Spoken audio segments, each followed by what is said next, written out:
আমাকে ছেড়ে দিন, আমি কাউকে কিচ্ছু বলবো না। প্লিজ আমাকে যেতে দিন। এত তারা কিসের পিচ্ছি? কেবল তো দেখা হলো আমাদের। আপনি কে? কি চান আমার কাছে? আমি তো আপনার কোনো ক্ষতি করিনি। ক্ষতি যা করার তা তো করেই দিয়েছ। এখন আর যাওয়ার কোনো রাস্তা নেই। অন্ধকার গলির ভেতর বৃষ্টির শরীর ভয়ে থরথর করে কাঁপছে। তার বয়স সবে 17 ছুঁয়েছে। এই বয়সের এক সাধারণ অনাথ মেয়ের কাছে শহরের সবচেয়ে বড় মাফিয়া ডন আরাফ এক মূর্তিমান আতঙ্ক। কিন্তু এই মুহূর্তে আরাফের চোখে কোনো রাগ নেই, আছে এক অদ্ভুত নেশা। আরাফের শক্ত হাত বৃষ্টির নরম হাত দুটোকে পেছনের ইটের দেয়ালের সাথে শক্ত করে চেপে ধরে আছে। আরাফের নিঃশ্বাসের গরম হাওয়া বৃষ্টির মুখে আছড়ে পড়ছে। বৃষ্টির বড় বড় মায়াবী চোখ দুটোতে এখন শুধুই ভয় আর জল। সে আপ্রাণ চেষ্টা করছে নিজেকে ছাড়িয়ে নেওয়ার, কিন্তু আরাবের পেশিবহুল শরীরের কাছে তার শক্তি কিছুই না। আমার লাগছে, হাত ছাড়ুন বলছি। লাগার তো এখনো কিছুই শুরু হয়নি। এত রাতে এই অন্ধকার রাস্তায় কি করছিলে তুমি?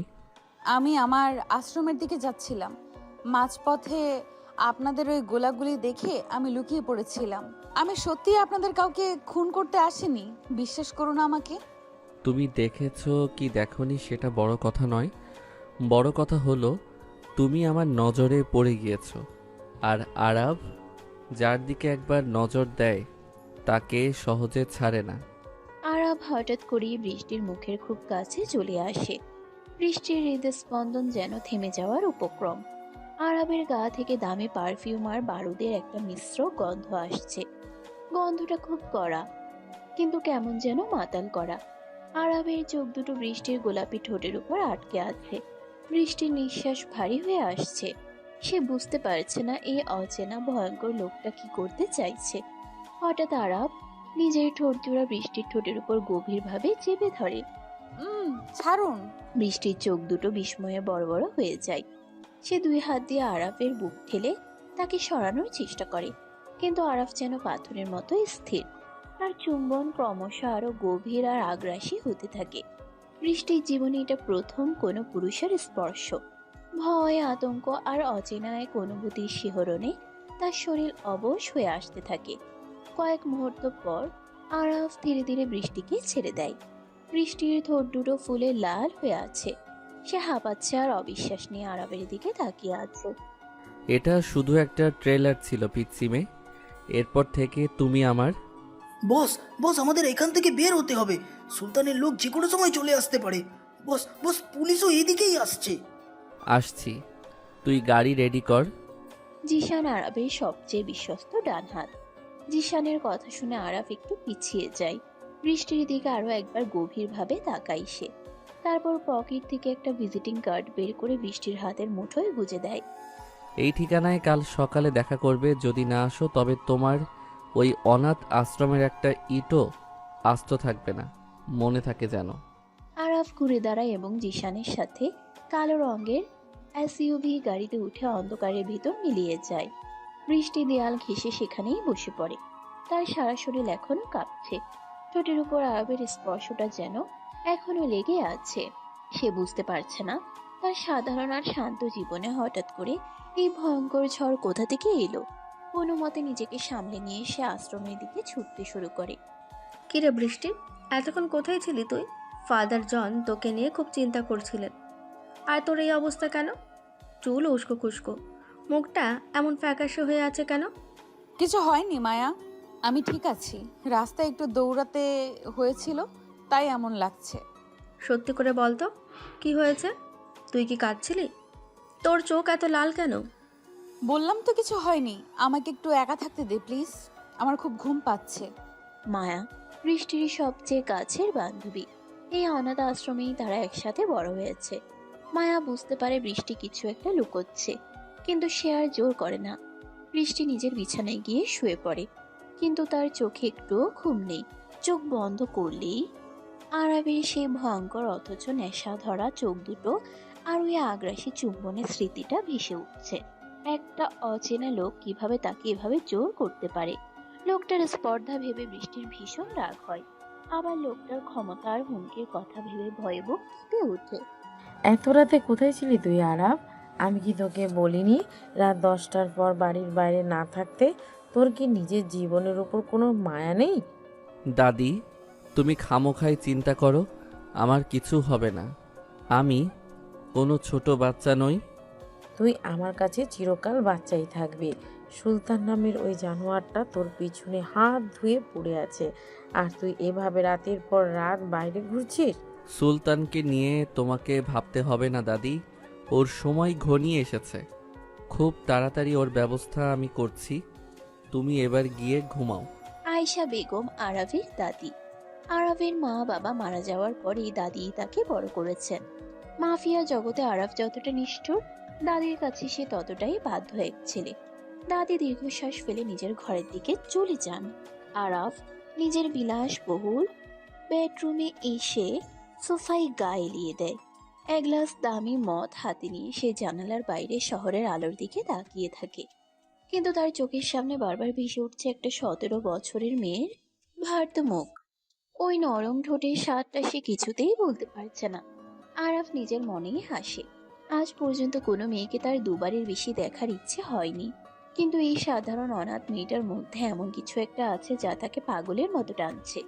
বস, আপনি কি ওই মেয়েটার কথা ভাবছেন? মেয়েটার সম্পর্কে সব খবর চাই আমার। কাল সকালের মধ্যে ওর পুরো হিস্ট্রি আমার টেবিলে থাকা চাই জিশান। ও কোথায় থাকে, কি করে, ওর আশ্রমে কে কে আছে, সব কিছু। কিন্তু বস, আমরা তো সুলতানকে মারার প্ল্যান করছিলাম।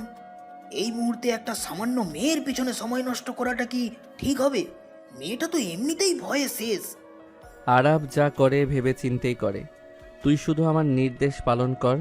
আর হ্যাঁ, খেয়াল রাখবি সুলতানের কোনো লোক যেন এই মেয়ের আশেপাশেও ঘেঁষতে না পারে। মেয়েটা এখন থেকে আমার প্রোটেকশনে থাকবে। জিশান অবাক হয়ে আরাফের দিকে তাকায়। বসকে সে গত 10 বছর ধরে চেনে। কোনো মেয়ের জন্য বসের এত মাথা ব্যথা সে কোনোদিন দেখেনি। জিশান মাথা নেড়ে সম্মতি জানায় এবং ঘর থেকে বেরিয়ে যায়। পরদিন সকাল। অনাথ আশ্রমের সামনে ছোট একটা বাগান। বৃষ্টি সেখানে আশ্রমের বাচ্চাদের পড়াচ্ছিল, কিন্তু তার মন একটুও পড়াই নেই।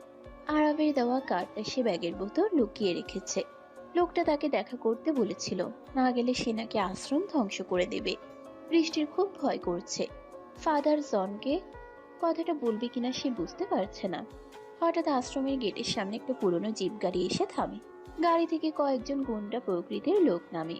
তাদের মধ্যে রকি নামের লোকটা এগিয়ে আসে। এই মেয়ে, এইদিকে শোন। কাল রাতে তুই 3 নম্বর গলির রাস্তায় ছিলি না? সত্যি করে বল, আরাব নামের ওই শয়তানটা কাল রাতে কোথায় গেছে? তুই নিশ্চয়ই কিছু দেখেছিস। আমি আমি কিছু জানি না। আপনারা কারা? এখান থেকে চলে যান, না হলে আমি পুলিশকে জানাবো। পুলিশ ডাকবি? এত বড় সাহস তোর! চল আমাদের সাথে। সুলতান ভাই তোর সাথে একটু কথা বলবে। তুই আরাবের খবর না দেওয়া পর্যন্ত তোকে আমরা ছাড়বো না। রকি বৃষ্টির হাত ধরে জোর করে টানতে শুরু করে। আশ্রমের বাচ্চারা ভয়ে কাঁদতে শুরু করে। মায়া আর ফাদার জন ছুটে আসে, কিন্তু রকির সাঙ্গপাঙ্গরা তাদের আটকে দেয়। বৃষ্টি চিৎকার করে বাঁচার চেষ্টা করে। রকি তাকে প্রায় টেনে হিঁচড়ে জিপের দিকে নিয়ে যাচ্ছে।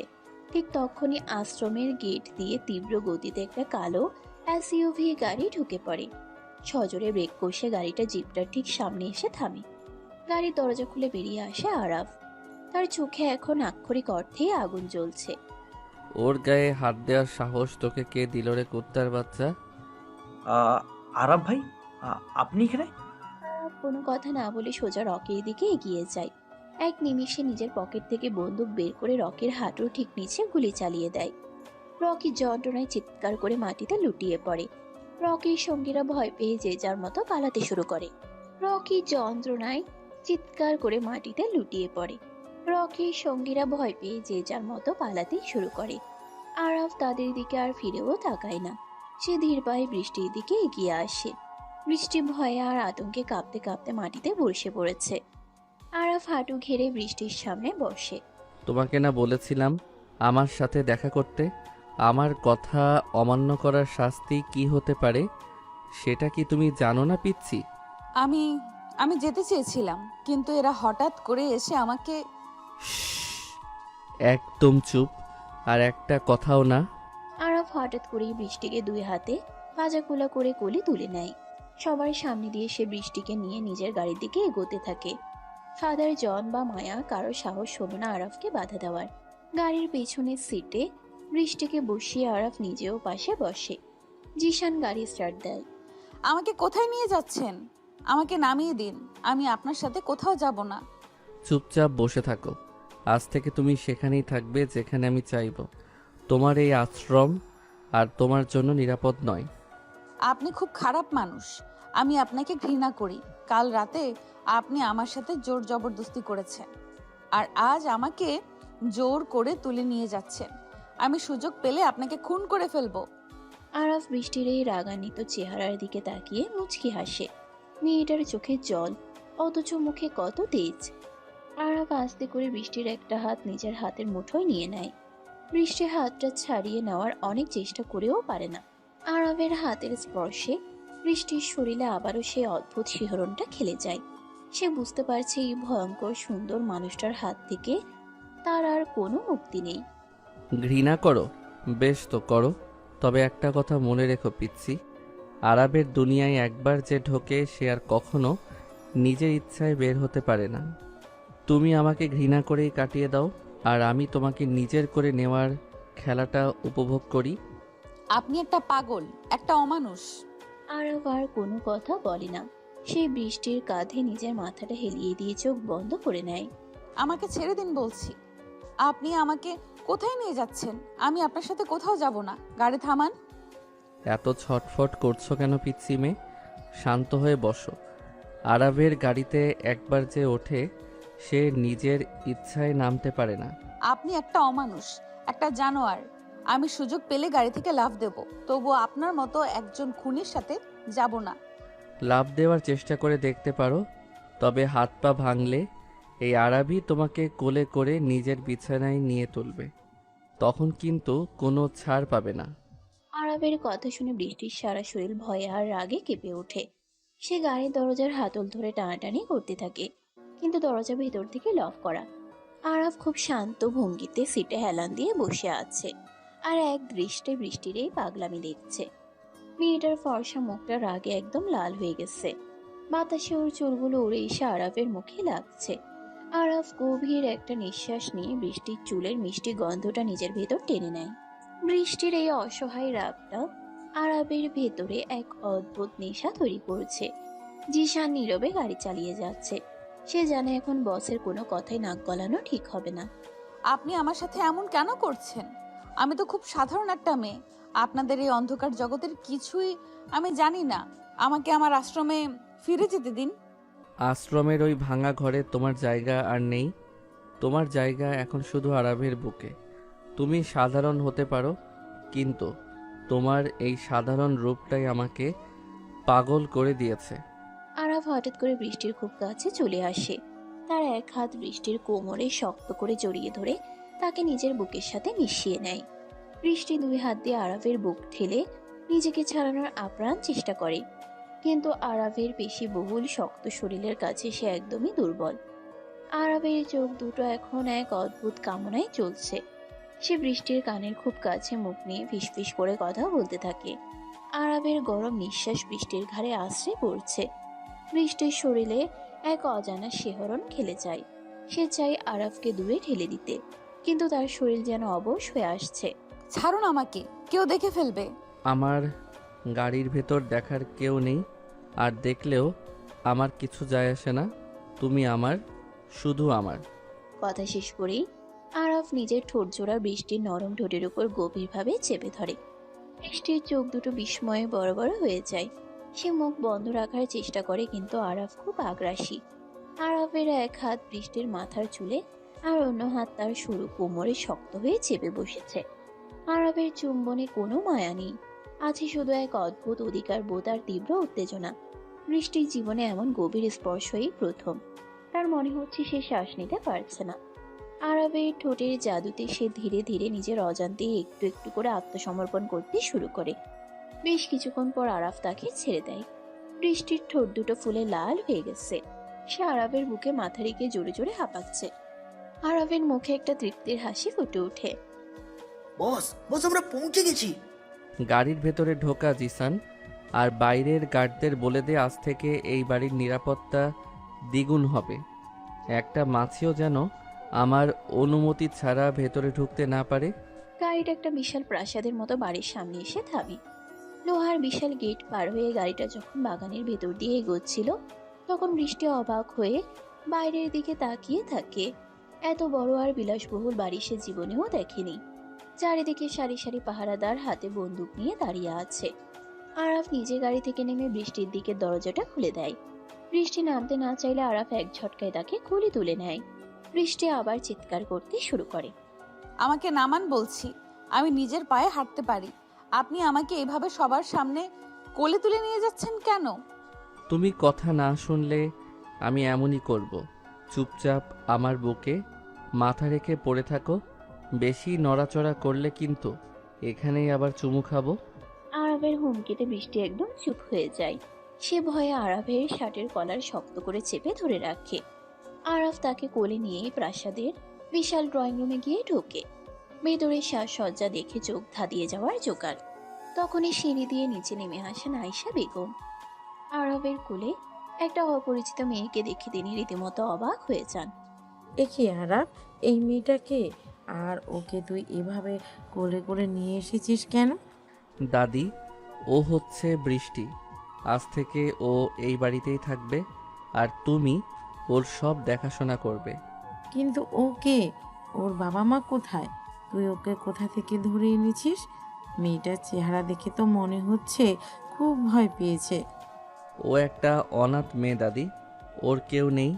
সুলতানের লোকেরা ওর ক্ষতি করতে চাইছিল, তাই আমি ওখানে নিয়ে এসেছি। ওকে আমি আমার নিজের ঘরে রাখছি। না, আমি আপনার ঘরে থাকবো না। আমাকে অন্য ঘরে থাকতে দিন। আমি আপনাদের কাউকেই চিনি না। আরাফ বৃষ্টির কথায় কোনো কান দেয় না। সে সোজা সিঁড়ি ভেঙে দোতলায় নিজের ঘরের দিকে এগোতে থাকে। আয়েশা বেগম অবাক হয়ে জিসানের দিকে তাকান। জিসান মাথা নিচু করে শুধু এতটুকুই বোঝায় যে বসের এই সিদ্ধান্তে কারোর কিছু বলার নেই। আরাফ নিজের বিশাল বেডরুমে ঢুকে দরজাটা পা দিয়ে আটকে দেয়। তারপর বৃষ্টিকে নরম বিছানার উপর ছুঁড়ে ফেলে। বৃষ্টি ভয়ে বিছানার এক কোণায় গুটিসুটি মেরে বসে পড়ে। আরাফ নিজের শার্টের বোতাম খুলতে খুলতে বৃষ্টির দিকে এগোতে থাকে। আপনি কাছে আসবেন না। আপনি খুব খারাপ। আমি চিৎকার করে সবাইকে ডাকবো। এই বাড়ির কেউ আরাভের কথার বাইরে এক পাও ফেলে না। তুমি চিৎকার করে গলা ফাটিয়ে ফেললেও কেউ তোমাকে বাঁচাতে আসবে না পিচ্চি। আরাফ বিছানায় উঠে বৃষ্টির খুব কাছে চলে আসে। তার খালি গায়ের পেশিগুলো স্পষ্ট বোঝা যাচ্ছে। বুকের বাঁ পাশে একটা গুলির পুরনো দাগ। বৃষ্টি ভয়ে চোখ বন্ধ করে নেয়। আরাফ এক হাতে বৃষ্টির দুই হাত মাথার উপর চেপে ধরে, আর অন্য হাত দিয়ে বৃষ্টির গালের উপর পড়ে থাকা চুলগুলো সরিয়ে দেয়। বৃষ্টির সারা শরীর ভয়ে আর উত্তেজনায় কাঁপছে। আরাফের আঙ্গুলগুলো খুব আলতো করে বৃষ্টির গাল, গলা আর কাঁধ ছুঁয়ে যাচ্ছে। এই স্পর্শগুলো আগের মতো রুক্ষ নয়, বরং খুব নরম আর নেশা ধরানো। তুমি এত সুন্দর কেন বৃষ্টি? তোমার এই পবিত্র চেহারাটা আমাকে পাগল করে দিচ্ছে। আমি চাইলেও নিজেকে আটকাতে পারছি না। প্লিজ আমাকে ছেড়ে দিন। আমি খুব ছোট। আমি এসবের কিছুই জানি না। আরাফ এবার বৃষ্টির গলার কাছে মুখ নিয়ে যায়। সেখানে নিজের ঠোঁট ছুঁয়ে গভীর একটা চুমু খায়। বৃষ্টির মুখ দিয়ে একটা অস্ফুট শব্দ বেরিয়ে আসে। আরাফ পাগলের মতো বৃষ্টির ঘাড়ে, গলায় আর কাঁধে চুমু খেতে শুরু করে। তার দাঁতের হালকা কামড়ে বৃষ্টির ফর্সা গলায় লাল দাগ পুষে যায়। বৃষ্টি ব্যথায় আর অচেনা এক সুখে চোখ মুখ কুঁচকে ফেলে। সে বুঝতে পারছে না তার নিজের শরীর যে কেন এই ভয়ঙ্কর লোকটার স্পর্শে এমনভাবে সাড়া দিচ্ছে। সে তো এই লোকটাকে ঘৃণা করে। তাহলে কেন তার মনে হচ্ছে আরাফ তাকে আরো শক্ত করে জড়িয়ে তুমি শুধু আমার বৃষ্টি। তোমার শরীরে আর কারো অধিকার নেই, শুধু আরাব তোমাকে ছোঁয়ার অধিকার রাখে। অন্যদিকে শহরের অন্য প্রান্তে একটা অন্ধকার গোডাউনে বসে আছে মাফিয়া ডন সুলতান। তার সামনে রকি ব্যথায় কাতরাচ্ছে। আরবের গুলিতে রকির পায়ের অবস্থা খুব খারাপ। সুলতানের চোখে মুখে প্রতিশোধের আগুন জ্বলছে। সে হাতের গ্লাসে থাকা মদটুকু এক চুমুকে শেষ করে গ্লাসটা ছুঁড়ে মারে দেয়ালে। আরাভের এত বড় সাহস যে ও আমার লোকের গায়ে হাত তোলে, আর ওই সামান্য একটা অনাথ মেয়ের জন্য আরাব আমার সাথে শত্রুতা করছে। সুলতান ভাই, আরাপ ওই মেয়েটাকে নিয়ে পাগল হয়ে গেছে। মেয়েটাকে নিজের বাড়িতে নিয়ে গেছে ও। আমরা যদি ওই মেয়েটাকে তুলে আনতে পারি তাহলে আরাবকে সহজে ঘায়েল করা যাবে। ঠিক বলেছিস রকি। আরবের দুর্বলতা এখন ওই পিসি মেয়েটা। আমাকে যে কোনো মূল্যে ওই মেয়েটাকে চাই। তুই খোঁজ নে আরবের বাড়ি থেকে ওই মেয়েটা কখন বের হয়। একবার যদি ওকে আমার হাতে পাই তাহলে আরবের অহংকার আমি মাটির সাথে মিশিয়ে দেব। অনাথ আশ্রমে তখন কান্নাকাটি চলছে। মায়া আর ফাদার জন চিন্তায় অস্থির হয়ে আছেন। হঠাৎ সেখানে জিশান এসে হাজির হয়। তার সাথে বেশ কয়েকজন বন্দুকধারী গার্ড। আপনারা আবার কেন এসেছেন? বৃষ্টিকে তো আপনাদের বস জোর করে নিয়ে গেছে। এবার কি আমাদের আশ্রমটাও দখল করতে চান? ভয় পাবেন না, বস আমাকে আপনাদের নিরাপত্তার জন্য পাঠিয়েছেন। সুলতানের লোকেরা যেন আপনাদের কোনো ক্ষতি করতে না পারে, তাই আজ থেকে আমাদের গার্ডরা এই আশ্রম পাহারা দেবে। আর বৃষ্টি খুব ভালো আছে বসের কাছে, আপনারা ওর জন্য চিন্তা করবেন না। রাত তখন 10টা। আরবের বিশাল ডাইনিং টেবিলে অনেক রকম দামি খাবার সাজানো, কিন্তু বৃষ্টির কিছুই খেতে ইচ্ছা করছে না। সে চুপ করে মাথা নিচু করে বসে আছে। আরব নিজের হাতে একটা প্লেটে খাবার নিয়ে বৃষ্টির সামনে এসে বসে। মুখ গোমরা করে বসে আছো কেন? হা করো, খেয়ে নাও। সারাদিন তো কিছুই খাওনি। আমার খিদে নেই, আমি খাবো না। তুমি কি চাও আমি তোমাকে জোর করে খাওয়াই? আমার জোর করাটা কিন্তু তোমার খুব একটা পছন্দ হবে না পিচ্ছি। বৃষ্টির চোখের সামনে আবার গাড়ির ভিতরে সেই ভয়ঙ্কর চুমুর দৃশ্যটা ভেসে ওঠে। সে আর কোনো কথা না বলে চুপচাপ আরবের হাত থেকে খাবার খেতে শুরু করে। আরবের চোখে একটা সন্তুষ্টির ছায়া খেলা করে। মেয়েটা আস্তে আস্তে তার বসে আসছে। খাওয়া শেষে আরব আবার বৃষ্টিকে নিজের ঘরে নিয়ে যায়। রাতের বেলা এই বিশাল ঘরে শুধু তারা দুজন। আরব সোফায় বসে ল্যাপটপে কিছু একটা দেখছে, আর বৃষ্টি বিছানায় শুয়ে আছে। কিন্তু তার চোখে ঘুম নেই। সে শুধু ভাবছে কিভাবে এই খাঁচা থেকে পালানো যায়। ঘুমানোর চেষ্টা করো বৃষ্টি। কাল সকালে তোমাকে নিয়ে আমি একটা জায়গায় যাব। কোথায় যাব আমরা? সময় হলেই জানতে পারবে। এখন চুপচাপ চোখ বন্ধ করো। আর হ্যাঁ, পালানোর কথা স্বপ্নেও ভাববে না। আরাফ ল্যাপটপ বন্ধ করে বিছানায় এসে বৃষ্টির পাশে শোয়। সে এক হাত দিয়ে বৃষ্টিকে নিজের বুকের সাথে টেনে নেয়। বৃষ্টি বাধা দেওয়ার আগে আরাফ তার দুই পা দিয়ে বৃষ্টির পা দুটোকে পেঁচিয়ে ধরে তাকে পুরোপুরি নিজের আয়ত্তে নিয়ে আসে। আপনি একটু দূরে শুতে পারেন না? আমাকে এভাবে জড়িয়ে ধরার কি দরকার? আমার জিনিস আমি জড়িয়ে ধরে ঘুমাবো, এতে কার কি সমস্যা? আমি কোনো জিনিস নই, আমি একজন রক্ত মাংসে মানুষ, আর আমি আপনার নই। তুমি আমারই বৃষ্টি, আজ থেকে, কাল থেকে এবং সারা জীবনের জন্য। এবার চুপ করে ঘুমাও। সকাল হয়ে গেছে পিচ্ছি, এবার চোখ খোলো। আমাকে ছাড়ুন, আমার দম বন্ধ হয়ে আসছে। সারা রাত এইভাবে আমাকে জড়িয়ে ধরে রাখার কি দরকার ছিল? আমার যাকে জড়িয়ে ধরে ঘুমাতে ইচ্ছা করে আমি তাকেই জড়িয়ে ধরি, এতে কারো অনুমতি নেওয়ার প্রয়োজন মনে করি না। আর তুমি তো এখন আমারই সম্পত্তি। আমি কারো সম্পত্তি নই, আমি একটা মানুষ। আপনার মতো অমানুষের সাথে আমি এক মুহূর্তও থাকতে চাই না। আমাকে আমার আশ্রমে দিয়ে আসুন। ফাদার জন আর মায়া আমার জন্য খুব চিন্তা করছে। ফাদার জন আর মায়া খুব ভালো আছে। ওদের নিরাপত্তার জন্য আমি আমার লোক পাঠিয়ে দিয়েছি। আর তুমি এই বাড়ি থেকে কোথাও যাচ্ছ না। এই ঘর আর এই বিছানায় এখন থেকে তোমার পৃথিবী। আপনি আমাকে জোর করে আটকে রাখতে পারেন না। আমি চিৎকার করে সবাইকে ডাকবো, পুলিশে খবর দেব। আরাফের বাড়িতে পুলিশের ছায়াও পড়ে না। পিচ্ছি মেয়ে, তুমি যত খুশি চিৎকার করতে পারো। তোমার এই রাগ আমার খুব ভালো লাগে। সকালের মিষ্টি রোদ জানালার পর্দা ভেদ করে ঘরের ভেতর এসে পড়েছে। বিশাল বিছানার মাঝখানে আরাব আর বৃষ্টি শুয়ে আছে। আরাবের শক্ত পেশিবহুল দুই হাতের বাঁধনে বৃষ্টি একদম আটকে আছে। সারা রাত আরাফ তাকে নিজের বুকের সাথে এমনভাবে মিশিয়ে রেখেছিল যে বৃষ্টির নড়ার কোনো উপায় ছিল না। আরাবের খালি গায়ের গরম স্পর্শ বৃষ্টির নরম শরীরে এক অজানা শিহরণ তৈরি করছে। সে আরাফকে ঘৃণা করে। আবার এই ভয়ঙ্কর লোকটার স্পর্শে তার শরীর কেমন যেন অবশ হয়ে আসে। আরাফ খুব শান্ত চোখে বৃষ্টির রাগে লাল হয়ে থাকা মুখের দিকে তাকিয়ে আছে। মেয়েটার চুলগুলো এলোমেলো হয়ে মুখের উপর পড়ে আছে। আরাফ খুব ধীরে নিজের একটা হাত বাড়িয়ে বৃষ্টির গালের উপর থেকে চুলগুলো সরিয়ে দেয়। বৃষ্টির শরীর ভয়ে কেঁপে ওঠে।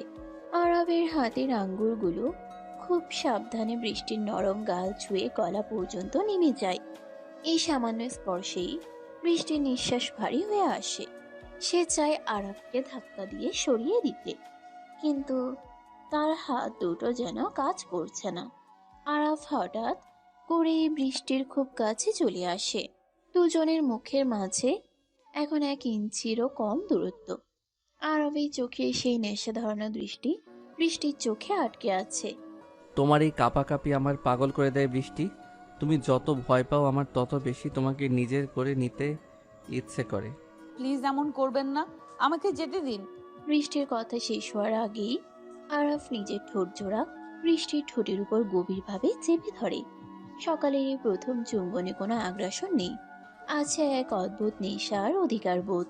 আরাফ খুব আলতো করে বৃষ্টির উপরের ঠোঁট নিজের ঠোঁটের মাঝে নিয়ে চুষে নেয়, তারপর নিচের ঠোঁটে হালকা কামড় দেয়। বৃষ্টি ব্যথায় আর সুখে চোখ বন্ধ করে ফেলে। তার 2 হাত অজান্তেই আরাবের চওড়া পিঠ খামছে ধরে। আরাবের চুম্বনের গভীরতা ক্রমশ বাড়তে থাকে। সে বৃষ্টির মুখের ভেতর নিজের জিভ ঢুকিয়ে দিয়ে তাকে পুরোপুরি নিজের আয়ত্তে নিয়ে আসে। বৃষ্টির মনে হচ্ছে সে যেন এক গভীর খাদে তলিয়ে যাচ্ছে। বেশ কিছুক্ষণ পর আরাফ তাকে ছেড়ে দেয়। বৃষ্টির ঠোঁট দুটো ফুলে একদম লাল হয়ে আছে, আর সে জোরে জোরে হাঁপাচ্ছে। আরাফ মুচকি হেসে বৃষ্টির কপালে একটা চুমু খায়, তারপর বিছানা থেকে উঠে বাথরুমের দিকে চলে যায়। বৃষ্টি স্তব্ধ হয়ে বিছানায় বসে থাকে। তার নিজের উপর খুব রাগ হচ্ছে। কেন সে ওই লোকটাকে বাধা দিতে পারলো না? কেন তার স্পর্শ এত ভালো লাগছে? বস, সব রেডি। সুলতানের গোডাউনের ওপর আমাদের লোক নজর রাখছে। রকি কাল রাতের পর থেকে আর বের হয়নি। রকিকে নিয়ে আমার কোনো মাথা ব্যথা নেই, আমার চাই সুলতানকে। তুই সব গার্ডদের অ্যালার্ট রাখবি। আমি আজ বৃষ্টিকে নিয়ে একটু বাইরে যাব। কিন্তু বস, এখন বাইরে যাওয়াটা কি ঠিক হবে? সুলতান খুব রেগে আছে, ও যে কোনো সময় হামলা করতে পারে। আরাফ কাউকে ভয় পায় না জিশান। আমি আমার পিচ্চি মেয়েটাকে নিয়ে আজ সারাদিন বাইরে কাটাবো। তুই শুধু আমাদের নিরাপত্তার বিষয়টা দেখবি। আর হ্যাঁ, গাড়ি তুই চালাবি, অন্য কাউকে আমি বিশ্বাস করি না। জিশান মাথা নেড়ে সম্মতি জানায় এবং ড্রয়িং রুম থেকে বেরিয়ে যায়। আরাফ তৈরি হয়ে ডাইনিং টেবিলে বসে কফি খাচ্ছে। এমন সময় আয়েশা বেগম সেখানে আসেন। তার চোখে মুখে গভীর চিন্তার ছাপ। তিনি আরাবের পাশে বসে আরাবের মাথায় হাত রাখেন। আরাফ কফির মগ নামিয়ে রেখে দাদির দিকে তাকায়। তুই মেয়েটাকে নিয়ে কি ভাবছিস আরাফ? মেয়েটা খুব ছোট, আর ও আমাদের জগতের কেউ নয়। ওকে এভাবে জোর করে আটকে রাখাটা কি ঠিক হচ্ছে? দাদি, তুমি তো জানো আমি যা চাই তা আমি পাই। বৃষ্টিকে আমার প্রথম দেখাতেই পছন্দ হয়েছে। ও এখন শুধু আমার। তুমি শুধু ওর খেয়াল রাখবে, ওকে যেন কেউ কোনো কষ্ট না দেয়। কিন্তু মেয়েটা তো সারাক্ষণ শুধু কাঁদছে। ও ওর আশ্রয়ে ফিরে যেতে চায়। তুই ওকে জোর করে ভালোবাসা শেখাতে পারবি না। ভালোবাসা মন থেকে আসে। আমি ওকে ভালোবাসা শেখাবো দাদি। আমার ভালোবাসার আগুনে ও এমনভাবে পুড়বে যে ও নিজেই আমাকে ছাড়া আর কিছু ভাবতে পারবে না। তুমি শুধু দেখতে থাকো। আয়েশা বেগম দীর্ঘশ্বাস ফেলে উঠে চলে যান। তিনি জানেন আরফকে বোঝানো অসম্ভব। আরফ যেটা একবার জেদ ধরে সেটা সে করেই ছাড়ে। কিছুক্ষণ পর বৃষ্টি ড্রয়িং রুমে আসে। আয়েশা বেগম তাকে একটা সুন্দর গোলাপি রঙের সালোয়ার কামিজ পরতে দিয়েছেন। ফর্সা চেহারায় গোলাপি রঙের বৃষ্টিকে একদম পরীর মতো লাগছে। আরাফ এক দৃষ্টে বৃষ্টির দিকে তাকিয়ে থাকে। মেয়েটার সাধারণ রূপ তাকে বারবার মুগ্ধ করে। বৃষ্টি মাথা নিচু করে ডাইনিং টেবিলের এক কোণায় এসে বসে। সে আরাফের দিকে তাকাতেও ভয় পাচ্ছে। খেয়ে নাও তাড়াতাড়ি, আমরা বের হব। আমি কোথাও যাব না আপনাদের সাথে, আমাকে আমার ঘরে থাকতে দিন। আমি তোমাকে প্রশ্ন করিনি বৃষ্টি, আমি নির্দেশ দিয়েছি। আমার কথা অমান্য করলে ফল খুব খারাপ হবে, সেটা তুমি ভালো করেই জানো। বৃষ্টির চোখের সামনে আবার সেই ভয়ঙ্কর দৃশ্যগুলো ভেসে ওঠে। সে চুপচাপ খাবার খেতে শুরু করে। খাওয়া শেষ হলে আরাফ বৃষ্টির হাত ধরে টানতে টানতে গাড়ির দিকে নিয়ে যায়। জিশান আগে থেকেই গাড়ি রেডি করে রেখেছিল। আরাফ বৃষ্টিকে নিয়ে পিছনের সিটে বসে। জিশান গাড়ি স্টার্ট দেয়। গাড়িটা শহরের কোলাহল ছাড়িয়ে অনেক দূর গ্রামের দিকে এগোতে থাকে। রাস্তার দুই পাশে সবুজ গাছপালা আর খোলা মাঠ। বৃষ্টির খুব ভালো লাগছে। সে জানালা দিয়ে বাইরের দিকে তাকিয়ে আছে। আরাফ এক দৃষ্টে বৃষ্টির মুখের দিকে তাকিয়ে আছে। বাতাসে বৃষ্টির চুলগুলো উড়ে আরাফের মুখে লাগছে। আরাফ খুব ধীরে নিজের এক হাত বাড়িয়ে বৃষ্টির কোমর জড়িয়ে ধরে তাকে নিজের বুকের কাছে টেনে নেয়। কি করছেন? ছাড়ুন আমাকে। সামনে জিসান ভাই বসে আছে। জিশান সামনের দিকে তাকিয়ে গাড়ি চালাচ্ছে। সে পেছনের দিকে তাকায় না, আর তাকালেও আমার কিছু যায় আসে না। তুমি আমার বউ, তোমাকে আমি যখন খুশি তখন ছুতে পারি। আমি আপনার বউ নই, আপনি আমাকে জোর করে তুলে এনেছেন। জোর করে তুলে এনেছি ঠিকই, কিন্তু বউ আমি তোমাকেই বানাবো পিচ্ছি। খুব তাড়াতাড়ি আমাদের বিয়ে হবে। বিয়ের কথা শুনে বৃষ্টির বুকটা ধক করে ওঠে। এই ভয়ঙ্কর মাফিয়া ডনকে বিয়ে করার কথা সে স্বপ্নেও ভাবতে পারে না। সে আরাফের হাত ছাড়ানোর চেষ্টা করে, কিন্তু আরাফের শক্ত হাতের বাঁধন খোলা তার পক্ষে অসম্ভব। আরাফ হঠাৎ করেই বৃষ্টির গলার কাছে মুখ নিয়ে যায়। সেখানে খুব আলতো করে নিজের ঠোঁট ছোঁয়ায়। বৃষ্টির শরীর কাটা দিয়ে ওঠে। আরাফ বৃষ্টির ফর্সা গলায় একের পর এক চুমু খেতে শুরু করে। তার গরম নিঃশ্বাস বৃষ্টির শরীরে এক অদ্ভুত উন্মাদনা তৈরি করছে। আরাফের হাত বৃষ্টির কোমরের উপর থেকে ধীরে ধীরে উপরের দিকে উঠতে থাকে। বৃষ্টি ভয়ে আরাফের শার্ট খামচে ধরে। প্লিজ এমন করবেন না, আমার ভয় করছে। ভয়ের কিছু নেই পিচ্ছি। আমাকে নিজের ভেতর অনুভব করতে শেখো। আমি তোমাকে কোনো কষ্ট দেব না। আরাফ বৃষ্টির একটা হাত নিজের হাতের মুঠোয় নিয়ে শক্ত করে চেপে ধরে। তারপর নিজের ঠোঁট জোড়া আবার বৃষ্টির ঠোঁটের উপর রাখে। এবারে চুম্বন আগের চেয়ে অনেক বেশি গভীর আর আগ্রাসী। আরবের একটা হাত বৃষ্টির পিঠের উপর দিয়ে গিয়ে ঘাড়ের কাছে শক্ত হয়ে চেপে বসেছে। অন্য হাতটা বৃষ্টির শরীরের বিভিন্ন জায়গায় ঘুরে বেড়াচ্ছে। বৃষ্টির মনে হচ্ছে তার শরীরের ভেতরে সব রক্ত যেন মাথায় উঠে আসছে। সে আর নিজেকে সামলাতে না পেরে আরাফের গলা জড়িয়ে ধরে। আরাফের ঠোঁটের প্রতিটি নড়াচড়ার সাথে বৃষ্টিও সাড়া দিতে শুরু করে। দুজনের এই তীব্র ঘনিষ্ঠতায় গাড়ির ভেতরে পরিবেশ একদম গরম হয়ে ওঠে। জিশান বুঝতে পারে পিছনে কি হচ্ছে, তাই সে গাড়ির আয়নাটা অন্যদিকে ঘুরিয়ে দেয়। খবর কি রকি? আরাব কোথায় এখন? ভাই, আমাদের লোক খবর দিয়েছে আরাব ওই মেয়েটাকে নিয়ে শহরের বাইরে একটা বাগান বাড়ির দিকে যাচ্ছে। সাথে শুধু জিসান আর 2টা গার্ড আছে। এটাই মক্ষম সুযোগ ভাই। দারুণ খবর।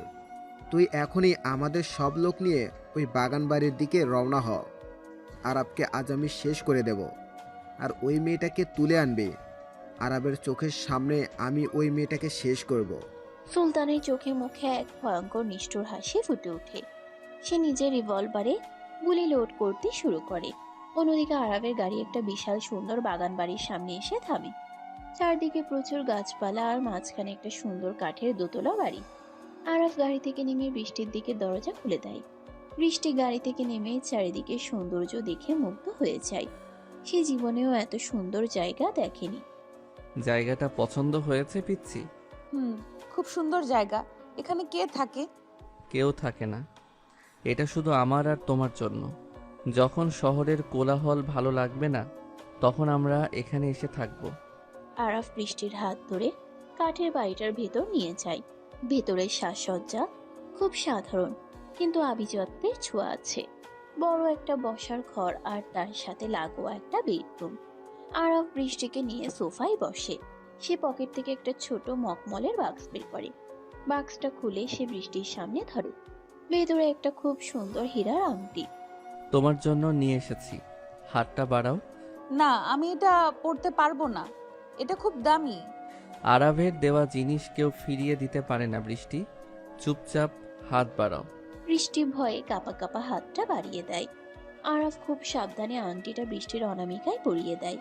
হীরার পাথরটা আলোর ছটায় চিকচিক করে ওঠে। আরাফ বৃষ্টির হাতটা নিজের ঠোঁটের কাছে নিয়ে সেখানে একটা গভীর চুমু খায়। বৃষ্টির মনে হচ্ছে সে যেন কোনো ঘোরের মধ্যে আছে। এই মাফিয়া ডন কখনো খুব নিষ্ঠুর, আবার কখনো খুব রোমান্টিক। বৃষ্টি বুঝতে পারছে না সে আরাবের কোন রূপটাকে বিশ্বাস করবে। ঠিক সেই মুহূর্তে বাইরে হঠাৎ করে পরপর কয়েকটা গুলির শব্দ শোনা যায়। জিশান দৌড়ে ঘরের ভিতর ঢুকে আসে। বস, সুলতানের লোকেরা আমাদের চারিদিক দিয়ে ঘিরে ফেলেছে। ওরা সংখ্যায় অনেক বেশি। আমাদের গার্ডরা ওদের আটকাতে পারছে না। তুই বৃষ্টিকে নিয়ে পেছনের দরজা দিয়ে বের হয়ে যা জিশান। আমি ওদের দেখছি। না, আমি আপনাকে ছেড়ে কোথাও যাব না। ওরা আপনাকে মেরে ফেলবে। বৃষ্টি হঠাৎ করে আরাফকে শক্ত করে জড়িয়ে ধরে। আরাফ অবাক হয়ে বৃষ্টির দিকে তাকায়। যে মেয়েটা তাকে এতক্ষণ ঘৃণা করত সে এখন তার জীবনের জন্য ভয় পাচ্ছে। আরাফের বুকে এক অদ্ভুত প্রশান্তি নেমে আসে। সে বৃষ্টির মাথায় হাত বুলিয়ে দেয়। আমার কিছু হবে না পিচ্ছি, আমি খুব তাড়াতাড়ি তোমার কাছে ফিরে আসব। তুই ওকে নিয়ে যা জিশান।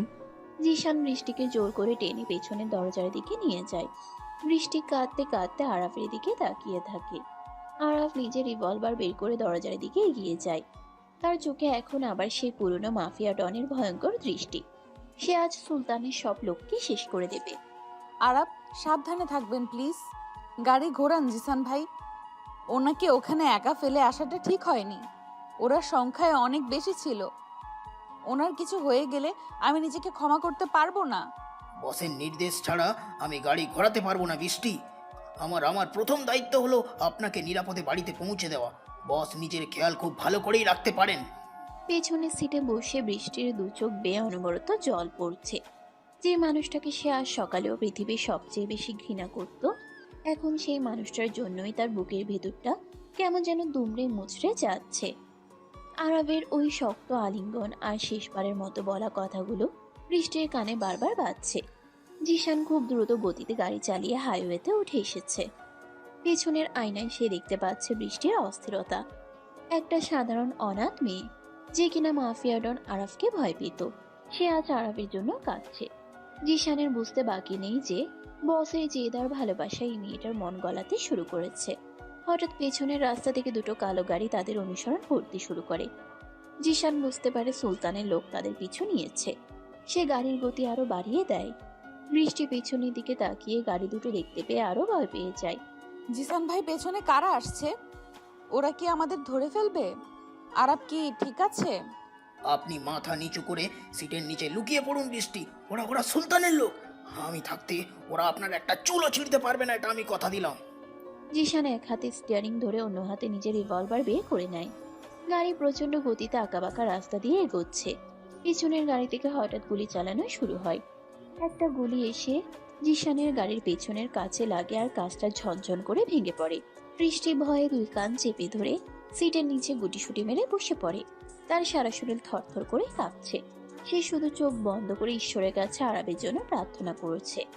আরবের ওই মায়াবী মুখটা তার চোখের সামনে বারবার ভেসে উঠছে। জিশান খুব দক্ষ হাতে গাড়ি চালিয়ে একটা সরু গলির ভিতর ঢুকে পড়ে। পিছনের গাড়ি দুটো বড় রাস্তার মোড়ে তাদের হারিয়ে ফেলে। জিশান স্বস্তির নিঃশ্বাস ফেলে সোজা আরবের প্রাসাদের দিকে গাড়ি ছুটিয়ে দেয়। এ কি বৃষ্টি, তুই একা কেন? আরাপ কোথায়? ওর কিছু হয়নি তো? দাদি, ওনাকে ওরা চারদিক থেকে ঘিরে ফেলেছিল। আমাকে বাঁচাতে গিয়ে উনি নিজে ওখানে রয়ে গেছেন। আমার খুব ভয় করছে দাদি। ওনার কিছু হয়ে গেলে আমি বাঁচবো না। আয়েশা বেগম বৃষ্টিকে জড়িয়ে ধরেন। বৃষ্টির কান্না কোনোভাবেই থামছে না। সে দাদির বুকে মুখ লুকিয়ে ফুপিয়ে ফুপিয়ে কাঁদছে। আয়েশা বেগমের চোখও জলে ভিজে ওঠে। তিনি জানেন তার নাতি আরাফ কতটা দুর্ধর্ষ, কিন্তু শত্রুর সংখ্যা যখন অনেক বেশি হয় তখন ভয় তো করবেই। পুরো বাড়িতে একটা থমথমে পরিবেশ। সব গার্ডরা পজিশন নিয়ে দাঁড়িয়ে আছে। জিশান বারবার তার লোকেদের সাথে যোগাযোগ করার চেষ্টা করছে, কিন্তু ওই বাগান বাড়ির দিকের নেটওয়ার্ক সম্পূর্ণ জ্যাম করে রাখা হয়েছে।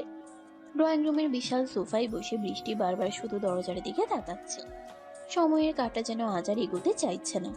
দীর্ঘ 2 ঘন্টা পর প্রাসাদের বিশাল লোহার গেট খুলে যায়। একটা ক্ষতবিক্ষত গাড়ি এসে বারান্দার সামনে থামে।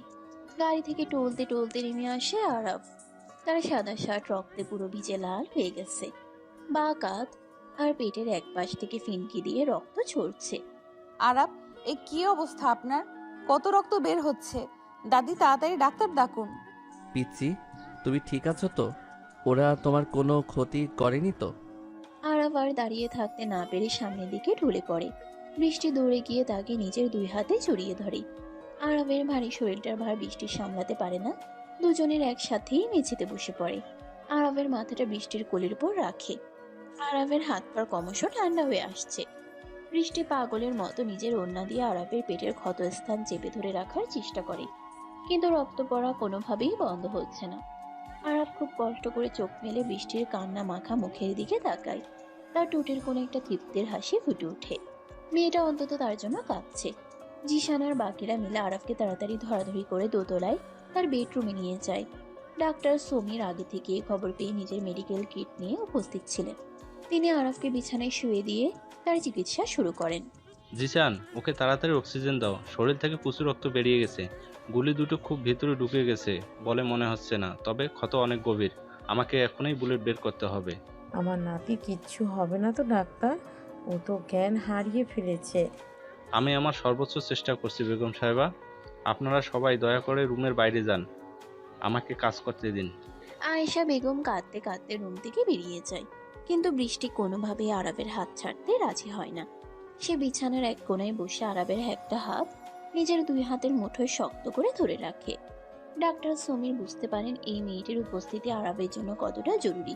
তিনি আর বৃষ্টিকে কিছু বলেন না। প্রায় 2 ঘন্টা ধরে অপারেশন চলে। ডাক্তার সমীর খুব সতর্কতার সাথে আরাবের শরীর থেকে 2টো বুলেট বের করেন এবং সেলাই করে ব্যান্ডেজ করে বেঁধে দেন। ডাক্তার সমীর খুব সতর্কতার সাথে আরাবের শরীর থেকে 2টো বুলেট বের করেন এবং সেলাই করে ব্যান্ডেজ বেঁধে দেন। আরাব তখনও গভীর ঘুমে আচ্ছন্ন। তার ফ্যাকাশে মুখটা দেখে বৃষ্টির বুকের ভেতরটা আবার ঠুকরে কেঁদে ওঠে। এই মানুষটা তাকে জোর করে তুলে এনেছিল ঠিকই, কিন্তু আজ নিজের জীবনের ঝুঁকি নিয়ে তাকে বাঁচিয়েছে। ভালোবাসার অঙ্কটা খুব অদ্ভুত। কখন যে কার জন্য মনের ভিতরে জায়গা তৈরি হয়ে যায় তা কেউ বলতে পারে না। ডাক্তার সমীর প্রয়োজনীয় ওষুধ বুঝিয়ে দিয়ে চলে যান। রাত তখন গভীর। জিশানার দাদিও নিচ নিচ ঘরে ঘুমোতে গেছেন। বিশাল বেডরুমে এখন শুধু আরাব আর বৃষ্টি। এত জেদ কেন আপনার? আমাকে বাঁচাতে গিয়ে নিজের এই অবস্থা করার কি দরকার ছিল? আপনি একটা আস্ত পাগল। জল, একটু জল দাও। আরবের গলার স্বর খুব দুর্বল শোনাচ্ছে। বৃষ্টি তাড়াতাড়ি গ্লাসে করে জল নিয়ে আরবের মুখের কাছে ধরে। আরাফ খুব কষ্ট করে কয়েক ঢোক জল খায়, তারপর চোখ মেলে বৃষ্টির দিকে তাকায়। বৃষ্টির চোখে এখনো জল টলটল করছে। আরাফ নিজের ডান হাতটা খুব কষ্ট করে উপরে তুলে বৃষ্টির চোখের জল মুছে দেয়। আরামের হাতের এই দুর্বল অথচ মায়াময়ী স্পর্শে বৃষ্টির সারা শরীর আবার কেঁপে ওঠে। সে আর নিজেকে আটকে রাখতে না পেরে আরাবের বুকের উপর মাথা রেখে কাঁদতে শুরু করে। আরাফ খুব আলতো করে বৃষ্টির পিঠে হাত বুলিয়ে দেয়। আমি তো মরিনি পিচ্ছি, এত কাঁদছো কেন? আরাফকে মারা অত সহজ নয়। ওই সুলতানের 10টা লোককে আজ আমি নিজের হাতে শেষ করে এসেছি। চুপ করুন আপনি, একদম কথা বলবেন না। আপনার সেলাইয়ের জায়গায় চাপ লাগলে আবার রক্ত বের হবে। আপনি এখন শুধু বিশ্রাম নেবেন। বৃষ্টি খুব সাবধানে আরাবের বুক থেকে মাথা তুলে বসে। সে নিজের হাত দিয়ে আরাবের কপালের ঘাম মুছিয়ে দেয়। আরাফ এক দৃষ্টে বৃষ্টির চোখের দিকে তাকিয়ে আছে। এই চোখের গভীরে সে এখন আর কোনো ঘৃণা দেখতে পাচ্ছে না, বরং সেখানে এক গভীর উদ্বেগ আর মায়া জমে আছে। আরামের মনে হচ্ছে গুলি খাওয়ার যন্ত্রণাটা যেন সার্থক হলো। সে ধীরে ধীরে বৃষ্টির একটা হাত নিজের হাতের মুঠোয় নিয়ে তার আঙ্গুলে পরানো হীরার আংটিটার উপর একটা চুমু খায়। এই আংটিটা তোমার হাতে খুব সুন্দর মানিয়েছে বৃষ্টি। আজ থেকে এই আংটি প্রমাণ করবে যে তুমি শুধুই আরাবের। কেউ তোমার দিকে চোখ তুলে তাকালে আমি তার চোখ উপড়ে নেব। আপনি ঘুমাবেন কিনা বলুন? বেশি বকলে আমি কিন্তু এই ঘর ছেড়ে চলে যাব। তখন কে আপনাদের দেখাশোনা করবে? বৃষ্টির ধমক শুনে আরাফ মুচকি হাসে। মেয়েটার রাগও কত মিষ্টি। আরাফ বাদ্য ছেলের মতো চোখ বন্ধ করে নেয়। বৃষ্টি সারা রাত আরাফের পাশে বসে জেগে থাকে। সে বারবার আরাফের কপালে হাত দিয়ে জ্বর দেখছে আর ভেজা তোয়ালে দিয়ে তার মুখ মুছিয়ে দিচ্ছে। ভোরের দিকে বৃষ্টি নিজেরই চোখ লেগে আসে। সে আরাফের হাতের উপর মাথা রেখেই ঘুমিয়ে পড়ে। সকালের আলো যখন ঘরের ভেতর আসে তখন আরাফের ঘুম ভাঙে। সে দেখে বৃষ্টি তার হাতের উপর মাথা রেখে অঘরে ঘুমাচ্ছে। মেয়েটা নিষ্পাপ মুখটার দিকে তাকিয়ে আরাফের বুকের ভেতর এক অজানা সুখে ঢেউ খেলে যায়। সে খুব সন্তর্পণে নিজের বাঁ হাতটা দিয়ে বৃষ্টির চুলে বিলি কেটে দেয়। তুমি শুধু আমার হয়ে থেকো পিচ্ছি, আমি তোমাকে দুনিয়ার সব সুখ এনে দেব। কেউ তোমাকে আমার কাছ থেকে দূরে সরাতে পারবে না। আপনি উঠে পড়েছেন? শরীরে কেমন লাগছে এখন? ব্যথা কি কমেছে? বৃষ্টির ঘুম ভেঙে যায়। সে তাড়াতাড়ি করে সোজা হয়ে বসে। আরাফকে জেগে থাকতে দেখে তার মুখে একটা স্বস্তির হাসি ফুটে ওঠে। আরাফ বৃষ্টির এই হাসিতে যেন পাগল হয়ে যায়। সে এক ঝটকায় বৃষ্টিকে টেনে নিজের বুকের উপর ফেলে দেয়। বৃষ্টি চমকে উঠে আরাফকে জড়িয়ে ধরে। আরাফের আহত শরীরে যাতে ব্যথা না লাগে সেদিকে বৃষ্টির খুব খেয়াল। কিন্তু আরাফ যেন এসবের কোনো তোয়াক্কাই করছে না। সে বৃষ্টির কানের খুব কাছে মুখ নিয়ে ফিসফিস করে কথা বলতে থাকে। আরবের গরম নিঃশ্বাস বৃষ্টির ঘাড়ে সুড়সুড়ি দিচ্ছে। তুমি কাছে থাকলে আমার সব ব্যথা নিমিষেই গায়েব হয়ে যায় পিচ্ছি। আজ সকালে তোমাকে খুব সুন্দর লাগছে। আমার ইচ্ছে করছে তোমাকে একদম নিজের ভেতর লুকিয়ে ফেলি। ছাড়ুন আমাকে, কেউ দেখে ফেলবে। আপনি এখানে পুরোপুরি সুস্থ হননি। আপনি এখনো পুরোপুরি সুস্থ হননি। এসব পাগনামি একদম করবেন না। আরব বৃষ্টির ঠোঁটের উপর গভীরভাবে নিজের ঠোঁট চেপে ধরে। আমার দিকে এভাবে তাকিয়ে আছো কেন পিচ্ছি? আমার চোখে কি আমার ভালোবাসা দেখতে পাচ্ছ, নাকি আমার জন্য তোমার বুকের ভেতর জমে থাকা মায়া দেখতে পাচ্ছ? আপনি বেশি কথা বলছেন। একদম চুপ করে শুয়ে থাকুন। ডাক্তার বলে দিয়েছেন আপনার এখন সম্পূর্ণ বিশ্রাম প্রয়োজন। আর আমি কোনো মায়া নিয়ে আপনার দিকে তাকিয়ে নেই। আমি শুধু দেখছি একটা মানুষ কতটা বোকা হতে পারে নিজের জীবন এভাবে বিপন্ন করার জন্য। বোকা তো আমি হয়েই গেছি। যেদিন প্রথম তোমাকে ওই অন্ধকার গলিতে দেখেছিলাম, সেদিন থেকেই আমার সব বুদ্ধি লোপ পেয়েছে। তুমি আমার সেই বোকামির সবচেয়ে সুন্দর শাস্তি। এখন একটু কাছে এসো তো, আমার খুব ব্যথা করছে। একদম কাছে ডাকবেন না আমাকে। কাছে গেলেই আপনি অসভ্যের মতো আচরণ করেন।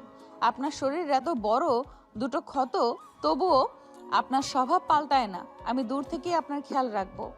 তুমি কাছে না এলে আমার ব্যথা তো কমবেই না, উল্টো আমি চিৎকার করে পুরো বাড়ি মাথায় তুলব। তখন দাদি, জিশান সবাই দৌড়ে আসবে। আর দেখবে তুমি আমার কথা শুনছো না। আসবে নাকি আমি সত্যি সত্যি চিৎকার শুরু করব। সকালের মিষ্টি রোদ জানালার ভারী পর্দা ভেদ করে আরবের বিশাল বেডরুমে এসে পড়ছে। বৃষ্টি বিছানার পাশে একটা ছোট টুলে বসে আরবের দিকে তাকিয়ে আছে। আরবের সারা শরীরে ব্যান্ডেজ, কিন্তু তার চোখে সেই দুষ্টুমি আর জেদ বিন্দুমাত্র কমেনি। বৃষ্টির পরনে আজ একটা হালকা নীল রঙের সুতির শাড়ি। শাড়ির আঁচলটা তার কাঁধ থেকে খসে পড়েছে, সেদিকে তার কোনো খেয়াল নেই। তার পুরো মনোযোগ এখন এই ভয়ঙ্কর মাফিয়া ডনের দিকে, যে কিনা তার জন্য নিজের জীবন বাজি রেখেছিল। আরবের কথায় বৃষ্টি কিছুটা ভয় পেয়ে যায়। এই লোকটা যাই বলে তাই করতে পারে। সে বাধ্য হয়ে নিজের টোলটা টেনে আরবের বিছানার একদম কাছে নিয়ে আসে। আরব সুযোগ পেয়ে নিজের ডান হাতটা বাড়িয়ে বৃষ্টির নরম হাতটা শক্ত করে চেপে ধরে। আরবের হাতের স্পর্শে বৃষ্টির শরীরে আবার সে পুরনো বিদ্যুৎ খেলে যায়। আরব খুব ধীরে ধীরে বৃষ্টির হাতটা নিজের ঠোঁটের কাছে নিয়ে যায় এবং সেখানে একটা গভীর চুম্বন এঁকে দেয়। বৃষ্টির নিঃশ্বাস ভারী হয়ে আসে। সে আরবের চোখের দিকে তাকাতে পারছে না। আরব খুব সাবধানে নিজের ব্যান্ডেজ করা শরীরটা একটু কাত করে বৃষ্টির আরো কাছে সরে আসে। আপনি উঠেছেন কেন? আপনার সেলাই খুলে যাবে তো। আপনি প্লিজ শান্ত হয়ে শুয়ে থাকুন। আমি কোথাও যাচ্ছি না। তুমি পাশে থাকলে আমার কোনো সেলাই খুলবে না। তুমি হচ্ছে আমার সব ক্ষতের একমাত্র ওষুধ। তোমার ওই গোলাপি ঠোঁটের একটা ছোঁয়া আমার সব ব্যথা ভুলিয়ে দিতে পারে।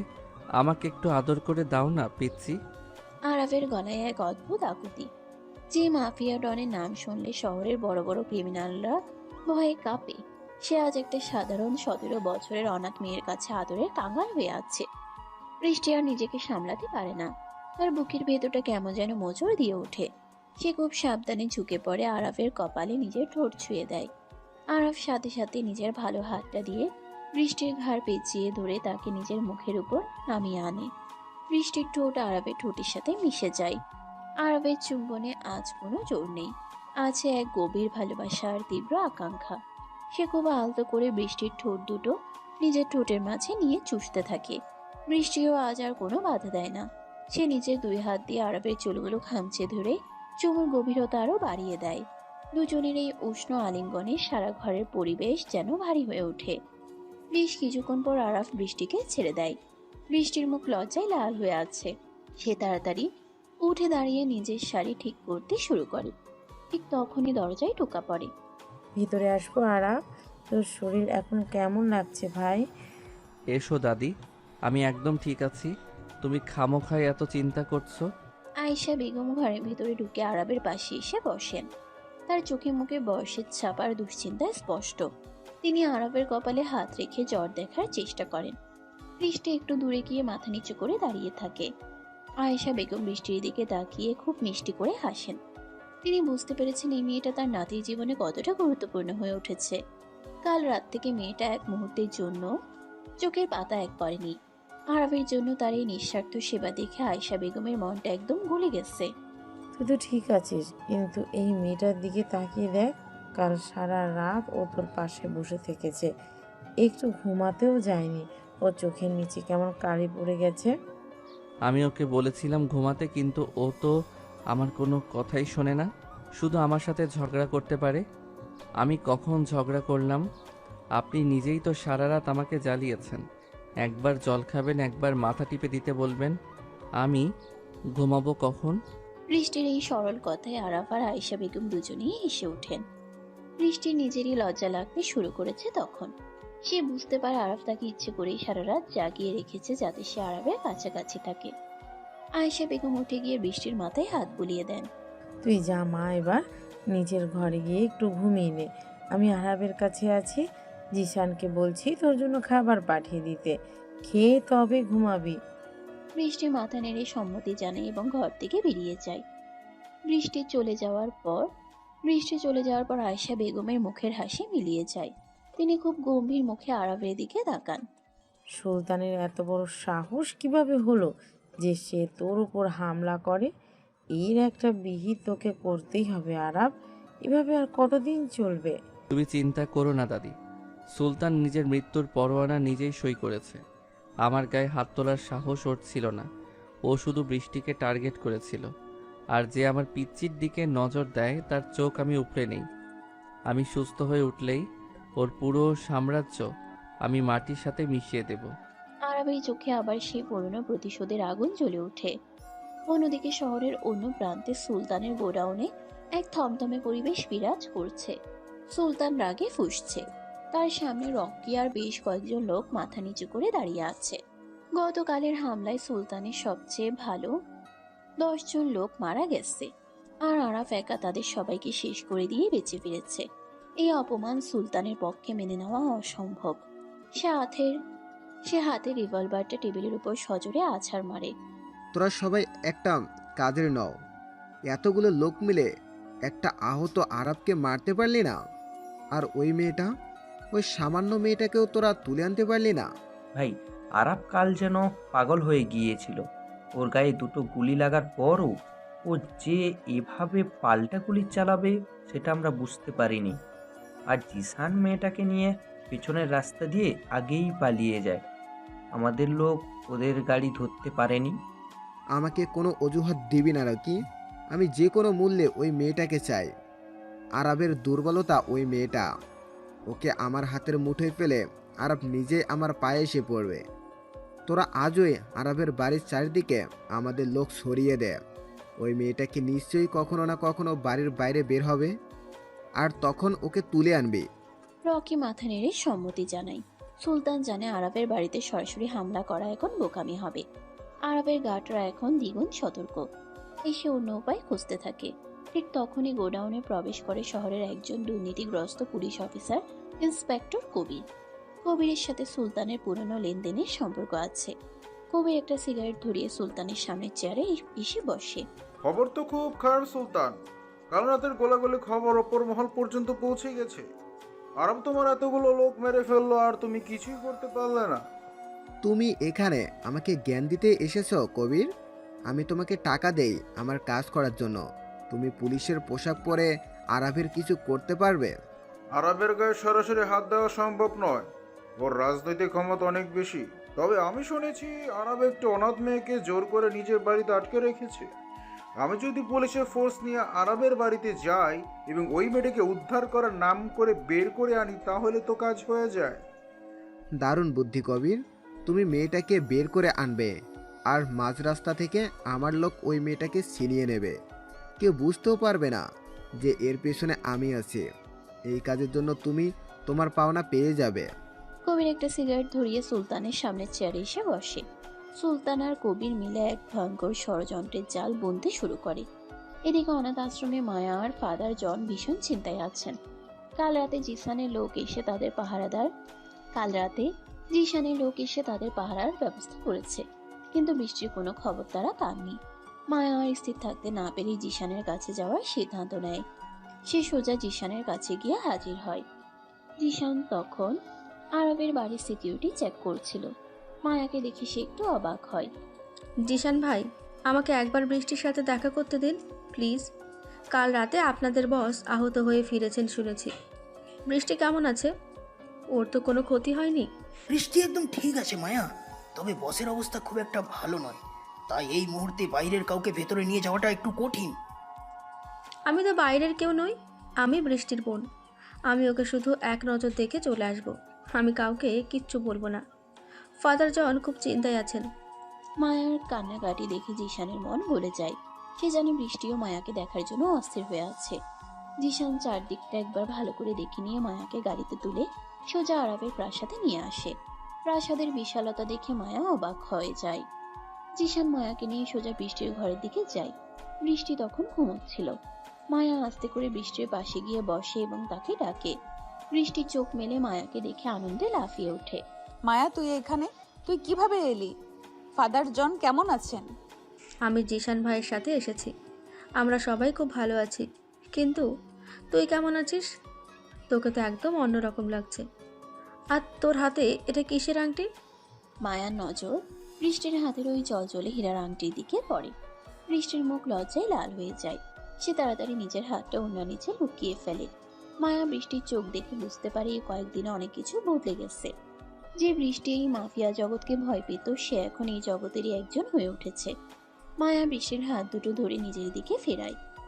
সত্যি করে বল তো বৃষ্টি, তুই কি ওই লোকটাকে ভালোবাসতে শুরু করেছিস? তুই কি জানিস এর পরিণাম কি হতে পারে? তুই একটা সাধারণ মেয়ে আর ও একজন ক্রিমিনাল। আমি জানি না মায়া, আমি সত্যিই কিছু জানি না। আমি ওনাকে ঘৃণা করতে চেয়েছিলাম, কিন্তু উনি আমার জন্য নিজের জীবন বিপন্ন করেছেন। ওনার ওই শক্তি বুকের ভেতরে একটা খুব নরম মন আছে। ওনার ওই শক্ত বুকের ভেতরে খুব একটা নরম মন আছে, যেটা শুধু আমি দেখতে পাই। উনি কাল আমাকে একটা আংটি পরিয়ে দিয়েছেন। আমার খুব ভয় করছে মায়া, কিন্তু ওনাকে ছাড়া আমি আর কিছুই ভাবতে পারছি না। বৃষ্টির কথাগুলো দরজার বাইরে দাঁড়িয়ে শুনছিল আরাফ। সে ব্যথার জন্য নিজের ঘরে থাকতে না পেরে বৃষ্টির কাছে এসেছিল। বৃষ্টির মুখে নিজের জন্য এমন ভালোবাসার কথা শুনে আরাফের বুকের ভিতরে এক তীব্র আনন্দের স্রোত বয়ে যায়। সে আর ভেতরে ঢোকে না। মায়া আর বৃষ্টি অনেকক্ষণ গল্প করে। মায়া বৃষ্টিকে জড়িয়ে ধরে বিদায় নেয়। মায়া চলে যাওয়ার পর বৃষ্টি আবার একা হয়ে যায়। সে ফ্রেশ হয়ে আরাফের ঘরে যায়। আরাফ তখন বিছানায় শুয়ে চোখ বন্ধ করে আছে। তার কপালে বিন্দু বিন্দু ঘাম জমেছে। বৃষ্টি তাড়াতাড়ি আরাফের কাছে যায়। সে আরাফের কপালে হাত দিয়ে চমকে ওঠে। আরাফের গা জ্বরে পড়ে যাচ্ছে। আরাপ, আপনার তো খুব জ্বর এসেছে। আপনি আমাকে ডাকেননি কেন? আমি জলপট্টি এনে দিচ্ছি। বৃষ্টি দৌড়ে গিয়ে একটা পাত্রে ঠান্ডা জল আর তোয়ালে নিয়ে আসে। সে আরাফের পাশে বসে খুব যত্ন করে তার কপালে জলপট্টি দিতে শুরু করে। জ্বরের ঘুরে আরাফ প্রলাপ বকতে শুরু করে। তার পুরনো জীবনের অন্ধকার স্মৃতিগুলো তাকে তাড়া করে বেড়াচ্ছে। আমাকে ছেড়ে যাস না মা, ওরা আমাকে মেরে ফেলবে। আমি আর রক্ত দেখতে চাই না, আমি আলো চাই। আরাফের কথা শুনে বৃষ্টির বুকটা কেঁপে ওঠে। এই দুর্ধর্ষ লোকটার অতীতে লুকিয়ে থাকা কষ্টগুলো যেন বৃষ্টির সামনে স্পষ্ট হয়ে উঠছে।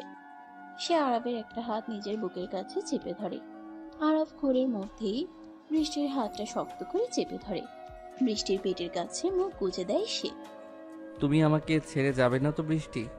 তুমি চলে গেলে আমি আবার অন্ধকারে হারিয়ে যাব। তোমার এই পবিত্রতা আমাকে বাঁচিয়ে রেখেছে। আমি কোথাও যাব না আরাপ, আমি আপনার কাছেই থাকবো। আপনি শান্ত হন। আরাফ হঠাৎ করেই চোখ মেলে বৃষ্টির দিকে তাকায়। জ্বরের কারণে তার চোখ দুটো লাল হয়ে আছে। সে এক ঝটকায় বৃষ্টিকে টেনে নিজের বুকের উপর শুয়ে দেয়। বৃষ্টি আরাফের আহত শরীরের কথা ভেবে বাধা দেওয়ার চেষ্টা করে, কিন্তু আরাফের শক্তির কাছে সে হার মানে। আরাফ পাগলের মতো বৃষ্টির সারা মুখে, গলায় আর ঘাড়ে চুমু খেতে শুরু করে। তার এক হাত বৃষ্টির শাড়ির আঁচল সরিয়ে দিয়ে খালি কোমরের উপর শক্ত হয়ে চেপে বসেছে। আরাফের গরম হাতের স্পর্শে বৃষ্টির শরীর ধনুকের মতো বেঁকে যায়। সে আরাফের চওড়া পিঠে নিজের নখ গেঁথে দেয়। আরাফের ঠোঁট বৃষ্টির গলার কাছে একটা লাল দাগ তৈরি করে দেয়। দুজনে নিঃশ্বাসের গতি ক্রমশ বাড়ছে। ঘরের ভেতরের পরিবেশ এক চরম উত্তেজনায় পরিপূর্ণ। আরাফ কোনো বাধাই মানতে চাইছে না। সে বৃষ্টির শাড়ির ভিতরে হাত ঢুকিয়ে তার পিঠে স্পর্শ করে। বৃষ্টির মুখ দিয়ে একটা অস্ফুট শব্দ বেরিয়ে আসে। আমি তোমাকে আজ পুরোটা নিজের করে নিতে চাই বৃষ্টি। আমি আর অপেক্ষা করতে পারছি না। না আরাব প্লিজ, আপনার শরীর ভালো নেই, আপনি আরো অসুস্থ হয়ে পড়বেন। আরাফ বৃষ্টির কথায় কান দেয় না। সে বৃষ্টির ঠোঁটের উপর আবার একটা দীর্ঘ আর আগ্রাসী চুমু এঁকে দেয়। তবে তার আগেই জিশান দরজায় জোরে জোরে ধাক্কা দিতে শুরু করে। আরাফ বিরক্ত হয়ে বৃষ্টিকে ছেড়ে দেয়। বৃষ্টি তাড়াতাড়ি নিজের শাড়ি ঠিক করে বিছানা থেকে নেমে দাঁড়ায়। আরাফ খুব রাগী গলায় জিশানকে ভেতরে আসতে বলে। জিশান খুব চিন্তিত মুখে ভেতরে ঢুকে। বস, নিচে পুলিশ এসেছে। ইন্সপেক্টর কবির ফোর্স নিয়ে আপনার সাথে দেখা করতে চাইছেন। উনি বলছেন বৃষ্টিকে নাকি আপনি জোর করে আটকে রেখেছেন। উনি বৃষ্টিকে নিতে এসেছেন। কবিরের এত বড় সাহস! ও আমার বাড়িতে ঢুকে আমার জিনিস নিয়ে যেতে চায়। আরাব, আমার খুব ভয় করছে। পুলিশ আমাকে ধরে নিয়ে গেলে আমি আর আপনাকে দেখতে পাবো না। শান্ত হও পিচ্ছি। আমি থাকতে কেউ তোমাকে ছুতেও পারবে না। জিশান, তুই নিচে যা, আমি আসছি। কিন্তু বস, আপনি এই অবস্থায় কিভাবে নিচে যাবেন? আরাব আহত হতে পারে, কিন্তু মরে তো যায়নি। আমি দেখছি ওই কবিরের কত বড় সাহস। আপনি নিচে চলে যাবেন না আরাব, আপনার খুব জ্বর। আমি নিজে গিয়ে পুলিশের সাথে কথা বলছি। আমি ওদের বলে দেব যে আমি নিজের ইচ্ছাতেই এখানে আছি। তুমি আমার ঘরের বাইরে এক পাও ফেলবে না বৃষ্টি, এটা আমার নির্দেশ। আপনার সব নির্দেশ আমাকে মানতে হবে এমন কোনো কথা নেই। আপনি সব সময় শুধু জেদ করেন। আমি নিজে গিয়ে ওই পুলিশের সাথে কথা বলবো। তুমি যদি এই ঘর থেকে বের হও তাহলে আমি ওই কবিরকে এখানেই গুলি করে মেরে ফেলবো। তারপর তুমি বসে বসে আমার জেলের খাবার পাঠিও। আপনি একটা আস্ত পাগল, একটা খুনি। আপনি কিছুতেই ভালো হবেন না। আমি ভালো হতে চাইও না, আমি শুধু তোমাকে চাই। আর আমার জিনিস কেউ আমার কাছ থেকে ছিনিয়ে নিতে পারবে না। আপনি আমার কথা না শুনে নিচে কেন এলেন? আর আরাব, আপনার শরীর তো জ্বরে পুড়ে যাচ্ছে। এই অবস্থায় পুলিশের সামনে আসার কি দরকার ছিল? আমি তো আগেই বলেছিলাম আমি ওদের সাথে কথা বলবো। আমার বাড়িতে পুলিশ ঢুকে আমার জিনিস নিয়ে যাবে আর আমি বিছানায় শুয়ে থাকবো, সেটা আরাভের অভিধানে নেই পিচ্ছি মেয়ে। তুমি আমার কথা অমান্য করে এই ঘর থেকে বেরিয়েছো কেন? আমি তোমাকে কড়া নির্দেশ দিয়েছিলাম ঘরের ভেতরে থাকতে। বিশাল প্রাসাদের মার্বেল পাথরের প্রশস্ত সিঁড়ি দিয়ে আরাফ ধীর পায়ে নিচে নেমে আসছে। তার শরীরের প্রতিটি পদক্ষেপে এক অকল্পনীয় শারীরিক কষ্ট লুকিয়ে আছে, কিন্তু তার চোখে মুখে সেই চিরচেনা মাফিয়া ডনের ভয়ঙ্কর কঠোরতা।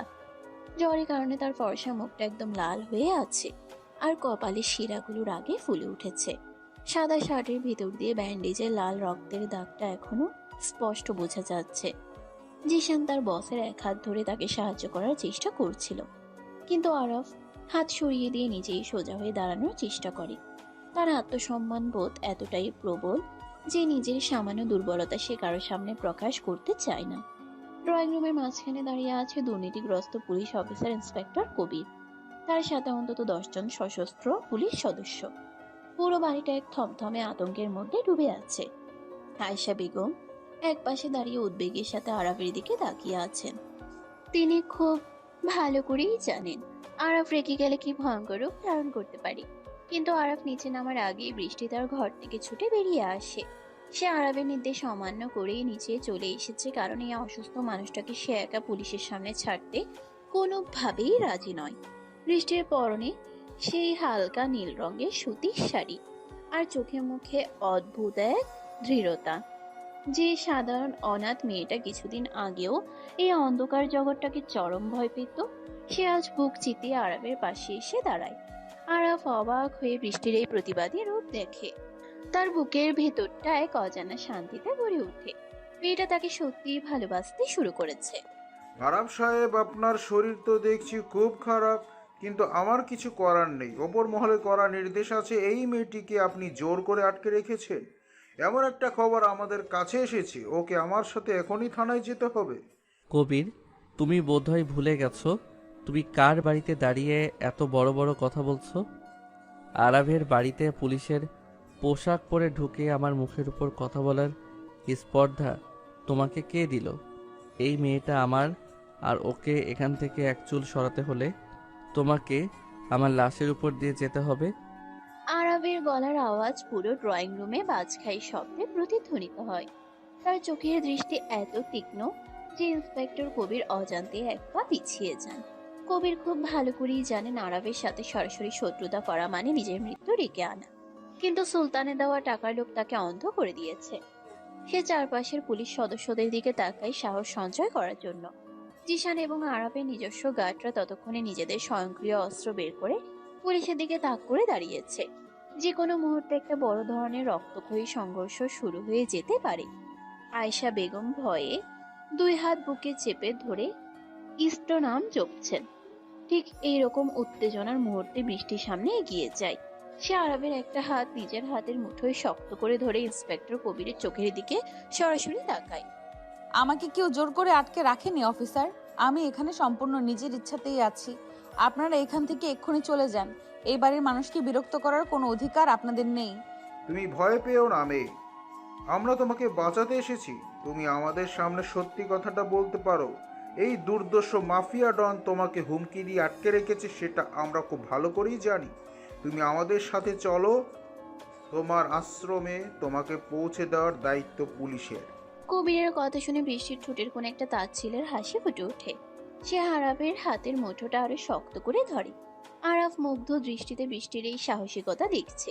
তার পিচ্চি মেয়েটা আজ পুলিশের সামনে দাঁড়িয়ে তাকে রক্ষা করার চেষ্টা করছে। এই দৃশ্যটা আরাফের কাছে দুনিয়ার সেরা উপহার বলে মনে হচ্ছে। আরাফ নিজের আহত শরীর নিয়ে একটু সামনের দিকে ঝুঁকে দাঁড়ায় এবং কবিরের দিকে এক ভয়ঙ্কর হাসি দেয়। আমি আপনাকে একবার বলেছি অফিসার, আমি নিজের ইচ্ছাতেই আরবের কাছে আছি। উনি আমাকে কোনো হুমকি দেননি। উনি আমার হবু স্বামী। একজন স্ত্রীর জায়গা তার স্বামীর পাশেই হয়, তাই আমাকে উদ্ধার করার কোনো প্রয়োজন আপনাদের নেই। আপনারা দয়া করে এখান থেকে বিদায় হন। তুমি নিজের কানেই সবটা শুনলে কবির। এবার যদি তুমি নিজে থেকে এই বাড়ি থেকে বের না হও, তাহলে আমি আমার ছেলেদের নির্দেশ দিতে বাধ্য হব তোমার লাশটা এখান থেকে বের করার জন্য। আরাফ যা বলে তা সে অক্ষরে অক্ষরে পালন করে, সেটা তুমি ভালো করেই জানো। বৃষ্টির মুখে স্বামী ডাক শুনে আরবের বুকের ভেতর এক তীব্র আনন্দের স্রোত বয়ে যায়। সে বৃষ্টির কোমরে নিজের ডান হাতটা শক্ত করে জড়িয়ে ধরে তাকে একদম নিজের বুকের সাথে মিশিয়ে নেয়। ইন্সপেক্টর কবির বুঝতে পারেন এখানে আর কোনোভাবেই সুবিধা করা যাবে না। মেয়েটা নিজেই যখন আরবের পক্ষে কথা বলছে, তখন জোর করে তাকে নিয়ে যাওয়া আইনত অসম্ভব। আর আরবের সশস্ত্র বাহিনীর সামনে দাঁড়ানোর ক্ষমতা তার ফোর্সের নেই। কবির রাগে গজগজ করতে করতে পুলিশ সদস্যদের নিয়ে বাড়ি থেকে বেরিয়ে যান। ড্রয়িং রুমের থমথমে পরিবেশটা মুহূর্তের মধ্যে শান্ত হয়ে আসে। আয়েশা বেগম স্বস্তি নিঃশ্বাস ফেলে সোফায় বসে পড়েন। জিশান তার লোকেদের অস্ত্র নামিয়ে পজিশনে ফিরে যাওয়ার নির্দেশ দেয়। পুলিশ চলে যাওয়ার পরপরই আরবের শরীর আর ভার নিতে পারে না। অতিরিক্ত উত্তেজনা আর জ্বরের কারণে তার চোখ দুটো ঘোলাটে হয়ে আসে। সে আর দাঁড়িয়ে থাকতে না পেরে বৃষ্টির গায়ের উপর ঢলে পড়ে। আরাব, চোখ খুলুন। আরাব, আপনার কি হলো? জিসান ভাই, তাড়াতাড়ি ওনাকে ধরুন। ওনার শরীর তো আগুনে পুড়ে যাচ্ছে। আমি ধরছি বৃষ্টি, আপনি ওনার ডান দিকটা একটু সাপোর্ট দিন। আমাদের এখনই ওনাকে ওপরে নিয়ে যেতে হবে। বসের শরীর থেকে প্রচুর ঘাম বেরোচ্ছে। বৃষ্টি আর জিশান মিলে কোনো মতে আরাফকে ধরাধরি করে দোতলায় তার বিশাল বেডরুমে নিয়ে যায়। বিছানায় শোয়ানোর পর আরাফ অঘরে জ্ঞান হারিয়ে ফেলে। বৃষ্টি পাগলের মতো ছুটে গিয়ে ঠান্ডা জলের পাত্র আর তোয়ালে নিয়ে আসে। সে আরবের কপালে বারবার ঠান্ডা জলের পট্টি দিতে শুরু করে। আয়েশা বেগম খবর পেয়ে ছুটে আসেন এবং ডাক্তার সমীরকে জরুরি ভিত্তিতে ফোন করে ডেকে পাঠান। ডাক্তার সমীর এসে আরাফকে ভালো করে পরীক্ষা করেন এবং নতুন করে কিছু কড়া ডোজের ইনজেকশন পুশ করেন। তিনি জানান যে ক্ষতের জায়গায় সামান্য ইনফেকশন শুরু হয়েছে এবং অতিরিক্ত মানসিক চাপের কারণেই জ্বর এসেছে। আগামী 24 ঘন্টা আরবের জন্য অত্যন্ত গুরুত্বপূর্ণ। ডাক্তার চলে যাওয়ার পর বৃষ্টি আরবের পাশ থেকে এক মুহূর্তের জন্য ওঠে না। সে আরবের মাথার চুলে হাত বুলিয়ে দেয় এবং বারবার তার ফ্যাকাশে মুখটার দিকে তাকিয়ে নীরবে চোখের জল ফেলে। তুই একটা অপদার্থ কবির। তুই পুলিশের পোশাক পরে একটা আহত আরবের বাড়ি থেকে একটা সাধারণ মেয়েকে বের করে আনতে পারলি না? তোর মতো পুলিশের গায়ে থুতু দেওয়া উচিত। তুমি নিজের মুখ সামলে কথা বলো সুলতান। আমি আমার সর্বোচ্চ চেষ্টা করেছি, কিন্তু ওই মেয়েটা নিজেই আরবকে স্বামী বলে দাবি করলো। পুলিশের সামনে একটা মেয়ে যখন নিজে থেকে ওই কথা বলে, তখন আমার কি করার থাকে? আর আরবের বাড়ির ভেতরে ওর 10টা বন্দুকধারী গার্ড আমার দিকে অস্ত্র তাক করে দাঁড়িয়েছিল। আমি ওখানে নিজের জীবন দিতে যাব নাকি? শহরের অন্য প্রান্তে একটা নোংরা গোডাউনে বসে সুলতান রাগে হাতের কাছের গ্লাসটা ছুঁড়ে মারে দেয়ালের দিকে। গ্লাসটা টুকরো টুকরো হয়ে ভেঙে পড়ে। রকি আর তার অন্যান্য সঙ্গীরা ভয়ে এক কোনায় সিটিয়ে আছে। সুলতান ভেবেছিল পুলিশ দিয়ে খুব সহজেই সে বৃষ্টিকে নিজের ডেরায় তুলে আনতে পারবে, কিন্তু সেই প্ল্যানটাও চরমভাবে ব্যর্থ হলো। আরাফ যে এত দ্রুত ওই সাধারণ মেয়েটার মন জয় করে নেবে সেটা সুলতান স্বপ্নেও ভাবতে পারেনি। সুলতানের চোখে মুখে এখন এক ভয়ঙ্কর নিষ্ঠুরতার ছাপ। সে নিজের চেয়ার থেকে উঠে পায়চারি করতে শুরু করে। তাকে যে কোনো উপায়ে আরাফকে ধ্বংস করতে হবে। ভাই, আমরা এবার কি করব? মেয়েটাকে তো আরাব নিজের চোখের আড়াল করছে না, আর আরাবের বাড়িতে হামলা করা মানে নিজেদের মৃত্যু ডেকে আনা। মেয়েটা আরাবের চোখের আড়াল হচ্ছে না ঠিকই, কিন্তু ওই মেয়েটার একটা বড় দুর্বলতা আছে রকি। ওর ওই অনাথ আশ্রম আর ওই মায়া নামের মেয়েটা। বৃষ্টি আরাবকে ভালোবাসতে পারে, কিন্তু নিজের আশ্রমের ক্ষতি ও কখনোই মেনে নিতে পারবে না। আমরা কাল রাতেই ওই অনাথ আশ্রমে আগুন লাগিয়ে দেব। যখন ওর সব আপন মানুষগুলো আগুনে পুড়ে মরবে, তখন ওই বৃষ্টি নিজের খাঁচা ভেঙে ঠিকই বাইরে বেরিয়ে আসবে, আর তখন আরাবও ওকে আটকাতে পারবে না। সুলতানের এই ভয়ঙ্কর পরিকল্পনার কথা শুনে রকির মুখে এক শয়তানি হাসি ফুটে ওঠে। তারা অনাথ আশ্রমে নিরীহ বাচ্চাদের পুড়িয়ে মারার এক জঘন্য চক্রান্ত তৈরি করে ফেলে। এদিকে রাতের বেলা আরাবের প্রাসাদে এক নিস্তব্ধতা বিরাজ করছে। আরাবের বেডরুমে শুধু একটা নীল রঙের ডিম লাইট জ্বলছে। রাত প্রায় 2টো বাজে। বৃষ্টির 2 চোখ ঘুমে ঢুলু ঢুলু, কিন্তু সে জোর করে জেগে আছে। আরাবের জ্বর এখন কিছুটা কমেছে, কিন্তু তার শরীর তখনও ঘামে ভিজে আছে। বৃষ্টি একটা শুকনো তোয়ালে দিয়ে খুব সাবধানে আরাবের বুক আর গলার খামগুলো মুছে দেয়। আরাবের চওড়া বুকের পেশিগুলো স্পষ্ট বোঝা যাচ্ছে। বৃষ্টির হাতে নরম স্পর্শে আরাবের ঘুম ভেঙে যায়। সে খুব ধীর গতিতে নিজের চোখ মেলে তাকায়। নীল আলোতে বৃষ্টির মায়াবী মুখটা দেখে তার মনে হয় সে যেন কোনো স্বর্গে আছে। আরাফ খুব কষ্ট করে নিজের ডান হাতটা তুলে বৃষ্টির গালে রাখে। তুমি এখনো ঘুমাওনি পিচ্ছি? সারা রাত এভাবে বসে থাকলে তুমি তো নিজেই অসুস্থ হয়ে পড়বে। আমার কাছে এসো। আমি ঠিক আছি আরাব। আপনার শরীর এখন কেমন আছে? জ্বরটা কিছুটা কমেছে, কিন্তু ব্যথা কি খুব বেশি হচ্ছে? আপনি আরেকটু ঘুমিয়ে নিন, আপনার বিশ্রামের খুব প্রয়োজন। আরাফ কোনো কথা না বলে বৃষ্টির ডান হাতটা ধরে এক টানে তাকে নিজের বুকের উপর শুয়ে দেয়। বৃষ্টি চমকে উঠে বাধা দেওয়ার চেষ্টা করে, কিন্তু আরাফের শক্তির কাছে সে সবসময় পরাজিত হয়। আরাফের আহত শরীরে যাতে কোনো চাপ না লাগে সেদিকে বৃষ্টির খুব খেয়াল। সে খুব সাবধানে নিজের শরীরের ভার 2 হাতের কনুইয়ের উপর রেখে আরাবের বুকের একটু উপরে ভেসে থাকে। দুজনের মুখের মাঝে এখন সামান্য একটু দূরত্ব। আরাবের গভীর নেশা ধরানো চোখ দুটো বৃষ্টির চোখের দিকে স্থির হয়ে আছে। আরাবের গরম নিঃশ্বাস বৃষ্টির মুখে এসে পড়ছে। ঘরের নীরবতার মাঝে শুধু তাদের দুজনের হৃদস্পন্দনের শব্দ শোনা যাচ্ছে। পুলিশকে তুমি কি বললে বৃষ্টি? আমি কি সত্যি তোমার হবু স্বামী, নাকি সেটা শুধু আমাকে বাঁচানোর জন্য একটা মিথ্যে অভিনয় ছিল?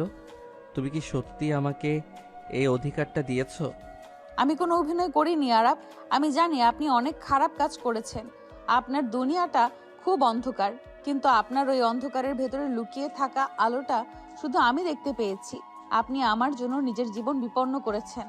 আমি চাইলেও আপনাকে আর ঘৃণা করতে পারি না। বৃষ্টির এই স্পষ্ট স্বীকারোক্তি আরাফের বুকের ভেতরে এক বিশাল তৃপ্তির জন্ম দেয়। সে আর এক মুহূর্ত অপেক্ষা না করে নিজের বাঁ হাত দিয়ে বৃষ্টির মাথার পেছনে চুলগুলো শক্ত করে খামছে ধরে এবং তাকে নিজের মুখের উপর নামিয়ে আনে। আরাফের ঠোঁট জোড়া বৃষ্টির নরম ঠোঁটের উপর আশ্রে পড়ে। এই চুম্বন আগের মতো কোনো জোর বা জবরদস্তি নেই, বরং আছে এক তীব্র আবেগ আর গভীর ভালোবাসা। আরাফ খুব আলতো করে বৃষ্টির উপরে ঠোঁট নিজের ঠোঁটের মাঝে নিয়ে চুষতে থাকে। তারপর নিচের ঠোঁটে হালকা একটা কামড় বসিয়ে দেয়। বৃষ্টি ব্যথায় আর এক অচেনা সুখে চোখ বন্ধ করে ফেলে। তার মুখ দিয়ে এখন একটা অস্ফুট আহ শব্দ বেরিয়ে আসে। আরাফ এই সুযোগে নিজের জীব বৃষ্টির মুখের ভিতর ঢুকিয়ে দিয়ে তাকে পুরোপুরি নিজের আয়ত্তে নিয়ে নেয়। বৃষ্টির সারা শরীরে যেন বিদ্যুতের ঢেউ খেলে যায়। সে নিজের 2 হাত দিয়ে আরাফের খালি বুকের পেশিগুলো খামচে ধরে এবং চুমুর গভীরতায় সমানভাবে সাড়া দিতে শুরু করে। আরাব, আপনার সেলাই ব্যথা লাগবে, প্লিজ একটু শান্ত হন। তুমি কাছে থাকলে আমার সব ব্যথা আনন্দ হয়ে যায় বৃষ্টি। আজ আমাকে বাধা দিও না, আমি তোমাকে পুরোপুরি অনুভব করতে চাই। আরাফ বৃষ্টির ঠোঁট ছেড়ে দিয়ে তার গলায় আর ঘাড়ে পাগলের মতো চুমু খেতে শুরু করে। তার দাঁতের হালকা ঘর্ষণে বৃষ্টির ফর্সা গলায় একের পর এক লাল দাগ তৈরি হতে থাকে। আরবের ডান হাতটা বৃষ্টির শাড়ির আঁচল সরিয়ে দিয়ে তার খালি কোমরের উপর গিয়ে পড়ে। আরবের হাতের গরম স্পর্শে বৃষ্টির শরীর ধনুকের মতো বেঁকে যায়। সে আরবের চুলের ভেতর নিজের আঙ্গুল ঢুকিয়ে দিয়ে তাকে আরো শক্ত করে জড়িয়ে ধরে। আরবের হাত ক্রমশ কোমরের উপর থেকে পিঠের দিকে এগোতে থাকে। সে খুব সাবধানে ব্লিস্টির ব্লাউজের হুকগুলো একটা একটা করে খুলতে শুরু করে। বৃষ্টির শাশুড়ির লজ্জায় আর উত্তেজনায় থরথর করে কাঁপছে, কিন্তু সে আরবকে কোনোভাবেই বাধা দেয় না।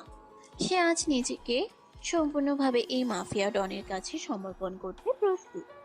আরব ব্লাউজের বাঁধন খুলে দিয়ে বৃষ্টির ফর্সা পিঠের উপর নিজের হাত বোলাতে থাকে। তুমি এত সুন্দর কেন বৃষ্টি?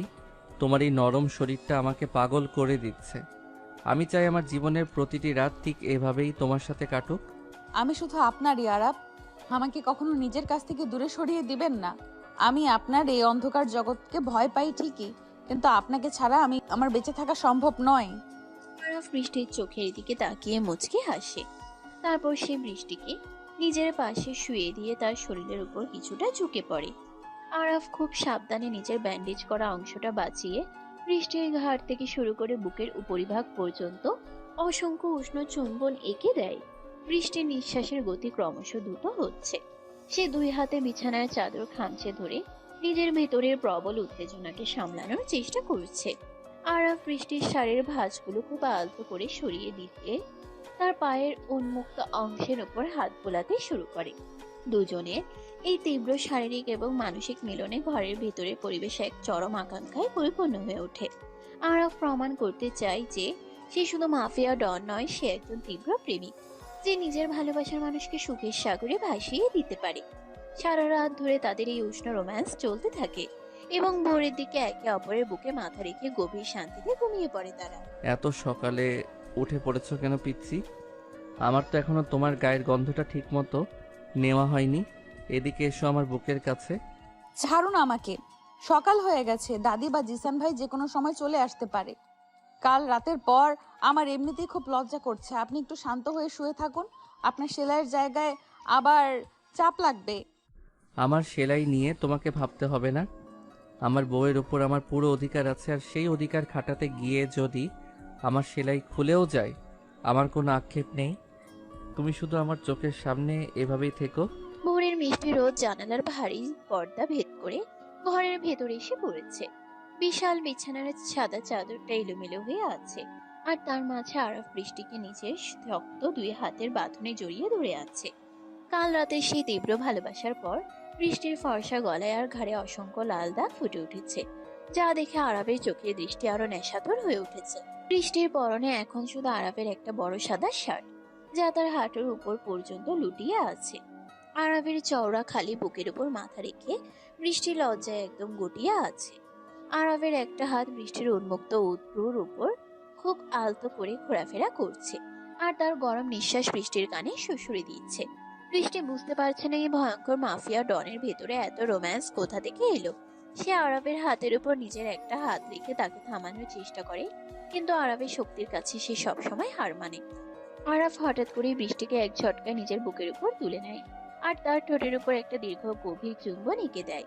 বৃষ্টির নিঃশ্বাস ভারী হয়ে আসে। সে আর কোনো বাধা না দিয়ে আরাফের চুলে নিজের আঙ্গুল ঢুকিয়ে দেয়। দুজনের এই সুন্দর সকালটা আরো রঙিন হয়ে উঠত, কিন্তু হঠাৎ করে দরজায় খুব জোরে ধাক্কা পড়ার শব্দে তারা দুজন আলাদা হয়ে যায়। বস বস, সর্বনাশ হয়ে গেছে, আপনি তাড়াতাড়ি উঠুন। সুলতানের লোকেরা বৃষ্টির আশ্রমে হামলা করেছে। ওরা চারিদিক দিয়ে আশ্রমটা ঘিরে ফেলে পেট্রোল ঢেলে আগুন ধরিয়ে দেওয়ার প্রস্তুতি নিচ্ছে। মায়া আর ফাদার জন ভেতরে আটকে আছে। কি বলছিস তুই জিশান? ওই কুত্তার বাচ্চা সুলতানের এত বড় সাহস যে ও আমার বৃষ্টির আশ্রমে হাত দেয়? তুই এখনই সব গার্ডদের রেডি কর, আমি আসছি। আরাপ, আমার মায়া আর আশ্রমের বাচ্চাদের বাঁচান প্লিজ। ওরা খুব নিরীহ, সুলতান ওদের মেরে ফেলবে। আপনি কিছু একটা করুন, আমার খুব ভয় করছে আরাপ। জিশানের কথা শুনে বৃষ্টির সারা শরীর ভয়ে আর আতঙ্কে থরথর করে কাঁপতে শুরু করে। সে কাঁদতে কাঁদতে আরাফের বুকের উপর আশ্রে পড়ে। আরাফের চোখে সেই নেশাতুর দৃষ্টি মুহূর্তের মধ্যে পাল্টে গিয়ে এক ভয়ঙ্কর খুনি দৃষ্টিতে পরিণত হয়। সে এক লাফে বিছানা থেকে নেমে পড়ে তার শরীরের ব্যথার কথা সে পুরোপুরি ভুলে যায়।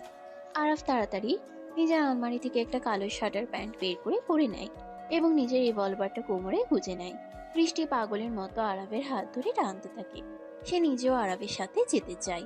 আরাফ বৃষ্টির দুই গাল নিজের দুই হাতে শক্ত করে ধরে তার চোখের দিকে তাকায়। তুমি একদম কাঁদবে না বৃষ্টি, আমি কথা দিচ্ছি। তোমার আশ্রমের একটা বাচ্চারও কোনো ক্ষতি আমি হতে দেব না। সুলতান আজ নিজের মৃত্যু ডেকে এনেছে। তুমি দাদির সাথে এই ঘরেই থাকবে, এক পাও বাইরে বের হবে না। এটা আমার করার নির্দেশ। কি? আপনি তো এখনো পুরোপুরি সুস্থ নন, আপনার গায়ে এখনো জ্বর আছে। আপনি এই সুলতানের সাথে কিভাবে পারবেন? আমি আপনাকে একা ছাড়বো না। আরাফ কখনো হারে না পিচ্ছি। আর এখন তো আমার সাথে তোমার ভালোবাসা আছে। এই দুনিয়ার কোনো শক্তি আজ আমাকে আটকাতে পারবে না। তুমি শুধু আমার জন্য অপেক্ষা করো। আরাফ বৃষ্টির কপালে একটা গভীর চুমু খেয়ে ঘর থেকে বেরিয়ে যায়। আয়েশা বেগম খবর পেয়ে আগেই ড্রয়িং রুমে দাঁড়িয়েছিলেন। আরাফকে এভাবে আহত অবস্থায় আবার অস্ত্রের মুখে যেতে দেখে তার বুকটা কেঁপে ওঠে। কিন্তু তিনি জানেন আরাফকে এখন আটকানো সম্ভব নয়। আরাফ জিসানকে নিয়ে বিশাল এসইউভি গাড়িতে উঠে এবং তাদের পিছনে আরো 4টে গাড়িতে অন্তত 40 জন সশস্ত্র গার্ড আশ্রমের দিকে রওনা দেয়। অন্যদিকে শহরের অনাথ আশ্রমের সামনে এক ভয়ঙ্কর পরিস্থিতি তৈরি হয়েছে। সুলতানের লোকেরা আশ্রমের প্রধান গেটে তালা ঝুলিয়ে দিয়েছে এবং চারদিকে পেট্রোল ঢেলে আগুন ধরিয়ে দিয়েছে। আগুনের লেলিহান শিখা ক্রমশ আশ্রমের ভেতরের দিকে এগোচ্ছে। মায়া, ফাদার জন এবং আশ্রমের ছোট ছোট বাচ্চারা ভেতরে আটকা পড়ে ভয়ে চিৎকার করে কাঁদছে। রকি আর সুলতান একটু দূরে দাঁড়িয়ে এই দৃশ্য দেখে পৈশাচিক আনন্দে হাসছে। এবার দেখবো আরব কিভাবে ওই আশ্রম বাঁচায়। আর ওই বৃষ্টি যখন শুনবে তার সব আপন মানুষগুলো আগুনে পুড়ে ছাই হয়ে গেছে, তখন সে নিজেই আমার পায়ে এসে পড়বে। আরবের অহংকার আমি আজ মাটিতে মিশিয়ে দেব। ভাই, আগুন তো প্রায় মেইন বিল্ডিংয়ের কাছে চলে গেছে। এবার ওরা কেউ বাঁচতে পারবে না। আরবের আসার আগেই সব শেষ হয়ে যাবে। সুলতানের হাসির শব্দ শেষ হওয়ার আগেই রাস্তার মোড় ঘুরে তীব্র গতিতে আরবের কনভয় এসে আশ্রমের সামনে থামে। আরবের কালো এসইউভি গাড়িটা সোজা এসে সুলতানের একটা জিপকে সজোরে ধাক্কা মারে। জিপটা উল্টে গিয়ে রাস্তার পাশে ছিটকে পড়ে। সুলতান আর রকি চমকে উঠে, তারা বুঝতে পারেনি আরাফ এত তাড়াতাড়ি এখানে এসে পৌঁছে যাবে। গাড়ির দরজা খুলে আরাফ বেরিয়ে আসে। তার চোখে মুখে এখন আক্ষরিক অর্থেই আগুন জ্বলছে। সে কোনো কথা না বলে সরাসরি নিজের রিভলভার বের করে গুলি চালাতে শুরু করে। প্রথম গুলিতেই সুলতানের একজন গার্ড মাটিতে লুটিয়ে পড়ে। জিসান এবং আরাফের অন্যান্য লোকেরাও গাড়ি থেকে নেমে বৃষ্টির মতো গুলি চালাতে শুরু করে। মুহূর্তের মধ্যে আশ্রমের সামনের রাস্তাটা একটা যুদ্ধক্ষেত্রে পরিণত হয়। জিশান, তুই ছেলেদের নিয়ে পেছনের দেওয়াল ভেঙে আশ্রমের ভেতরে ঢোক। আর মায়া, ফাদার জন আর বাচ্চাদের নিরাপদে বাইরে বের করে আন। সুলতান আর ওর কুত্তাগুলোকে আজ আমি নিজের হাতে শেষ করব। ঠিক আছে বস, আপনি সাবধানে থাকবেন। সুলতানের হাতে ভারী অস্ত্র আছে বস, ভারী অস্ত্র। ঈশান কয়েকজনকে নিয়ে আশ্রমের পেছনের দিকে ছুটে যায়। আরাফ একাই সুলতানের লোকেদের উপর মৃত্যুর মতো ঝাঁপিয়ে পড়ে। তার আহত কাঁধ থেকে আবার রক্ত ঝরতে শুরু করেছে। শার্টের এক পাশ ভিজে যাচ্ছে, কিন্তু আরাফের সেদিকে কোনো ভ্রুক্ষেপ নেই। সে একটানা গুলি চালিয়ে রকির সঙ্গীদের একে একে শেষ করে দেয়। রকি ভয় পেয়ে পালাতে গেলে আরাফ দৌড়ে গিয়ে তার পায়ের উপর দিয়ে জিপ চালিয়ে দেয়। রকি যন্ত্রণায় চিৎকার করে জ্ঞান হারিয়ে ফেলে। এবার আরাবের সামনে শুধু সুলতান দাঁড়িয়ে আছে। সুলতানের রিভলভারের গুলি শেষ হয়ে গেছে। সে ভয়ে কাঁপতে কাঁপতে পেছনের দিকে এগোতে থাকে। আরাফ নিজের রিভলভারটা ছুঁড়ে ফেলে দিয়ে খালি হাতে সুলতানের দিকে এগিয়ে যায়।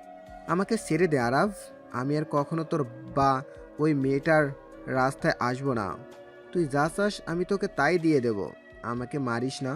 তুই আমার পিচ্চির চোখে জল এনেছিস সুলতান। তুই ওর আশ্রমে আগুন দেওয়ার সাহস দেখিয়েছিস। আজ তোকে দুনিয়ার কোনো শক্তি আমার হাত থেকে বাঁচাতে পারবে না। তোর মৃত্যু আজ আমার হাতেই লেখা আছে। আরাফ বাঘের মতো ঝাঁপিয়ে পড়ে সুলতানের উপর। সে সুলতানের কলার চেপে ধরে তার মুখে একের পর এক ভয়ঙ্কর ঘুষি মারতে শুরু করে। সুলতানের নাক মুখ ফেটে রক্ত বেরিয়ে আসে, কিন্তু আরাফের রাগ বিন্দুমাত্র কমে না। সে সুলতানকে তুলে আশ্রয় ফেলে জ্বলন্ত আশ্রমের গেটের সামনে রাস্তায়। সুলতানের বাঁচার সব আশা শেষ হয়ে যায়। ঠিক তখনই জিশান আর তার লোকেরা মায়া, ফাদার জন এবং আশ্রমের সব বাচ্চাদের নিরাপদে পেছনের দেওয়াল ভেঙে বের করে নিয়ে আসে। বাচ্চাদের কান্না আর মায়ার ভয়ার্ত চেহারা দেখে আরাফের ভেতরের পশুটা আরো যেন হিংস্র হয়ে ওঠে। সে সুলতানের বুকের উপর পা রেখে তাকে চিরতরে শেষ করে দেয়। শহরের সবচেয়ে বড় মাফিয়া ডন সুলতানের রাজত্ব আজ এভাবেই মাটির সাথে মিশে যায়। আরাব ভাই, আপনি আমাদের বাঁচিয়েছেন। আপনার ঋণ আমরা কোনোদিন শোধ করতে পারবো না। বৃষ্টি কেমন আছে? ও তো খুব ভয় পেয়ে গিয়েছিল। বৃষ্টি একদম ঠিক আছে মায়া। তোমরা সবাই আজ থেকে আমার প্রোটেকশনে থাকবে। এই আশ্রম আমি নতুন করে বানিয়ে দেব।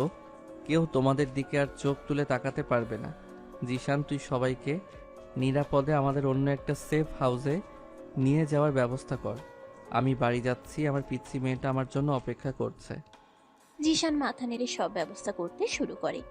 আরাফ নিজের ক্ষতবিক্ষত শরীর নিয়ে গাড়িতে উঠে এবং সোজা নিজের প্রাসাদের দিকে রওনা দেয়। তার শরীরের অনেক জায়গা কেটে গেছে, সেলাইয়ের জায়গা থেকে তীব্র যন্ত্রণা হচ্ছে, কিন্তু তার ঠোঁটের কোনো একটা তৃপ্তির হাসি। সে আজ প্রমাণ করেছে ভালোবাসার জন্য একজন মাফিয়া ডন কতটা ভয়ঙ্কর হতে পারে। প্রাসাদের গেট দিয়ে আরাফের গাড়ি ঢুকতেই বৃষ্টি দৌড়ে বাইরে বেরিয়ে আসে। আরাফ গাড়ি থেকে নামতেই বৃষ্টি পাগলের মতো ছুটে গিয়ে তাকে জড়িয়ে ধরে। আরাফের রক্ত মাখা শার্ট আর ক্লান্ত চেহারা দেখে বৃষ্টির দু চোখ বেয়ে জলের ধারা নেমে আসে। আপনি ঠিক আছেন তো আরাব? আপনার শরীর থেকে আবার এত রক্ত বের হচ্ছে কেন? মায়া আর ফাদার জন কোথায়? ওরা ঠিক আছে তো? আমাকে বলুন প্লিজ। পিচ্ছি, এত কাঁদছো কেন? আমি বলেছিলাম না আরাব কখনো হারে না। তোমার আশ্রমের সবাই সুরক্ষিত আছে। জিশান ওদের নিরাপদ জায়গায় নিয়ে গেছে, আর সুলতান চিরদিনের মতো শেষ হয়ে গেছে। এবার তুমি শান্ত হও। আরবের কথা শুনে বৃষ্টির বুকের উপর থেকে যেন একটা বিশাল পাথর নেমে যায়। সে আরবের বুকের ভেতর মুখ লুকিয়ে ফুকিয়ে কাঁদতে থাকে। আরাফ খুব আলতো করে বৃষ্টির পিঠে হাত বুলিয়ে দেয়। আয়েশা বেগম ছুটে এসে আরাফকে ধরাধরি করে ভেতরে নিয়ে যান। ডাক্তার সমীরকে আবার খবর দেওয়া হয়। আরবের চিকিৎসা চলে পুরো 1 সপ্তাহ। এই 1 সপ্তাহ বৃষ্টি আরবের পাশ থেকে এক মুহূর্তের জন্য সরেনি। নিজের হাতে খাইয়ে দেওয়া, ওষুধ দেওয়া থেকে শুরু করে আরবের সব কাজ সে খুব ভালোবেসে করেছে। আরবের প্রতি তার যে ভয় আর ঘৃণা ছিল তা সম্পূর্ণ মুছে গিয়ে সেখানে এক তীব্র নির্ভরতা আর গভীর ভালোবাসা জায়গা করে নিয়েছে। আরাব, তুই এবার সম্পূর্ণ সুস্থ। আর এই কদিনে আমি বুঝে গেছি বৃষ্টি ছাড়া তুই অচল, আর তুই ছাড়া বৃষ্টি। আমি চাই তোরা এবার সামাজিকভাবে এক হয়ে যা। আমি কালই তোদের বিয়ের সব ব্যবস্থা করছি। এই বাড়িতে এবার একটু খুশির হাওয়া দরকার। তুমি যা ভালো বোঝো দাদি, আমার কোনো আপত্তি নেই। তবে আমার পিচ্চির মতামতটা একবার নিয়ে নিও। ও কি এই খুনি আরাফকে চিরদিনের জন্য নিজের স্বামী হিসেবে মেনে নিতে পারবে কিনা? আপনি আবার বাজে কথা বলছেন আরাব। আপনি কোনো খুনি নন, আপনি আমার রক্ষাকর্তা। আমার ভালোবাসা, দাদি যা বলছেন আমি তাতেই রাজি। আমাকে শুধু আপনার বুকে ছায়ায় সারা জীবন থাকতে দিন। বৃষ্টির কথা শুনে আরাফ আর আয়েশা বেগম দুজনেই হেসে উঠেন। পরের দিনে প্রাসাদে খুব জমকালো ভাবে আরাফ আর বৃষ্টির বিয়ের আয়োজন করা হয়। আশ্রমের সব বাচ্চারা, ফাদার জন আর মায়া এই বিয়েতে উপস্থিত থাকে।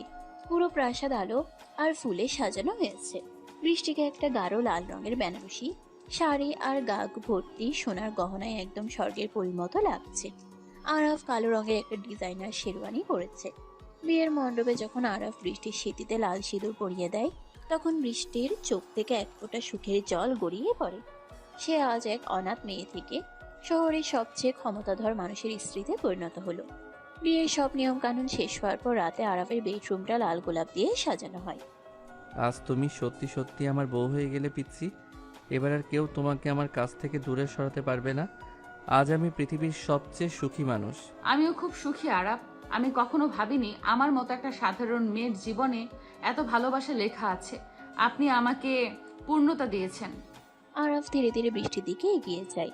সে খুব সাবধানে বৃষ্টির মাথার ভারী ঘুমটাটা সরিয়ে দেয়। লাল শাড়িতে বৃষ্টির মায়াবী মুখটা দেখে আরবের বুকের ভিতর কামনার আগুন জ্বলে ওঠে। সে বৃষ্টির 2 গাল নিজের হাতের মুঠোয় নিয়ে তার ঠোঁটের উপর একটা দীর্ঘ আর আবেগঘন চুমু খায়।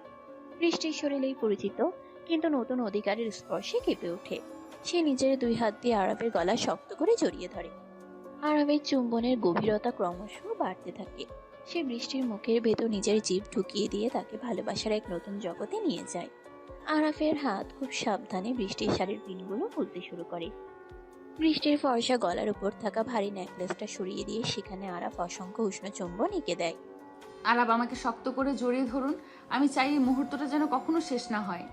এই মুহূর্ত কখনো শেষ হবে না বৃষ্টি। আমাদের এই ভালোবাসা মৃত্যুর পর পর্যন্ত থাকবে।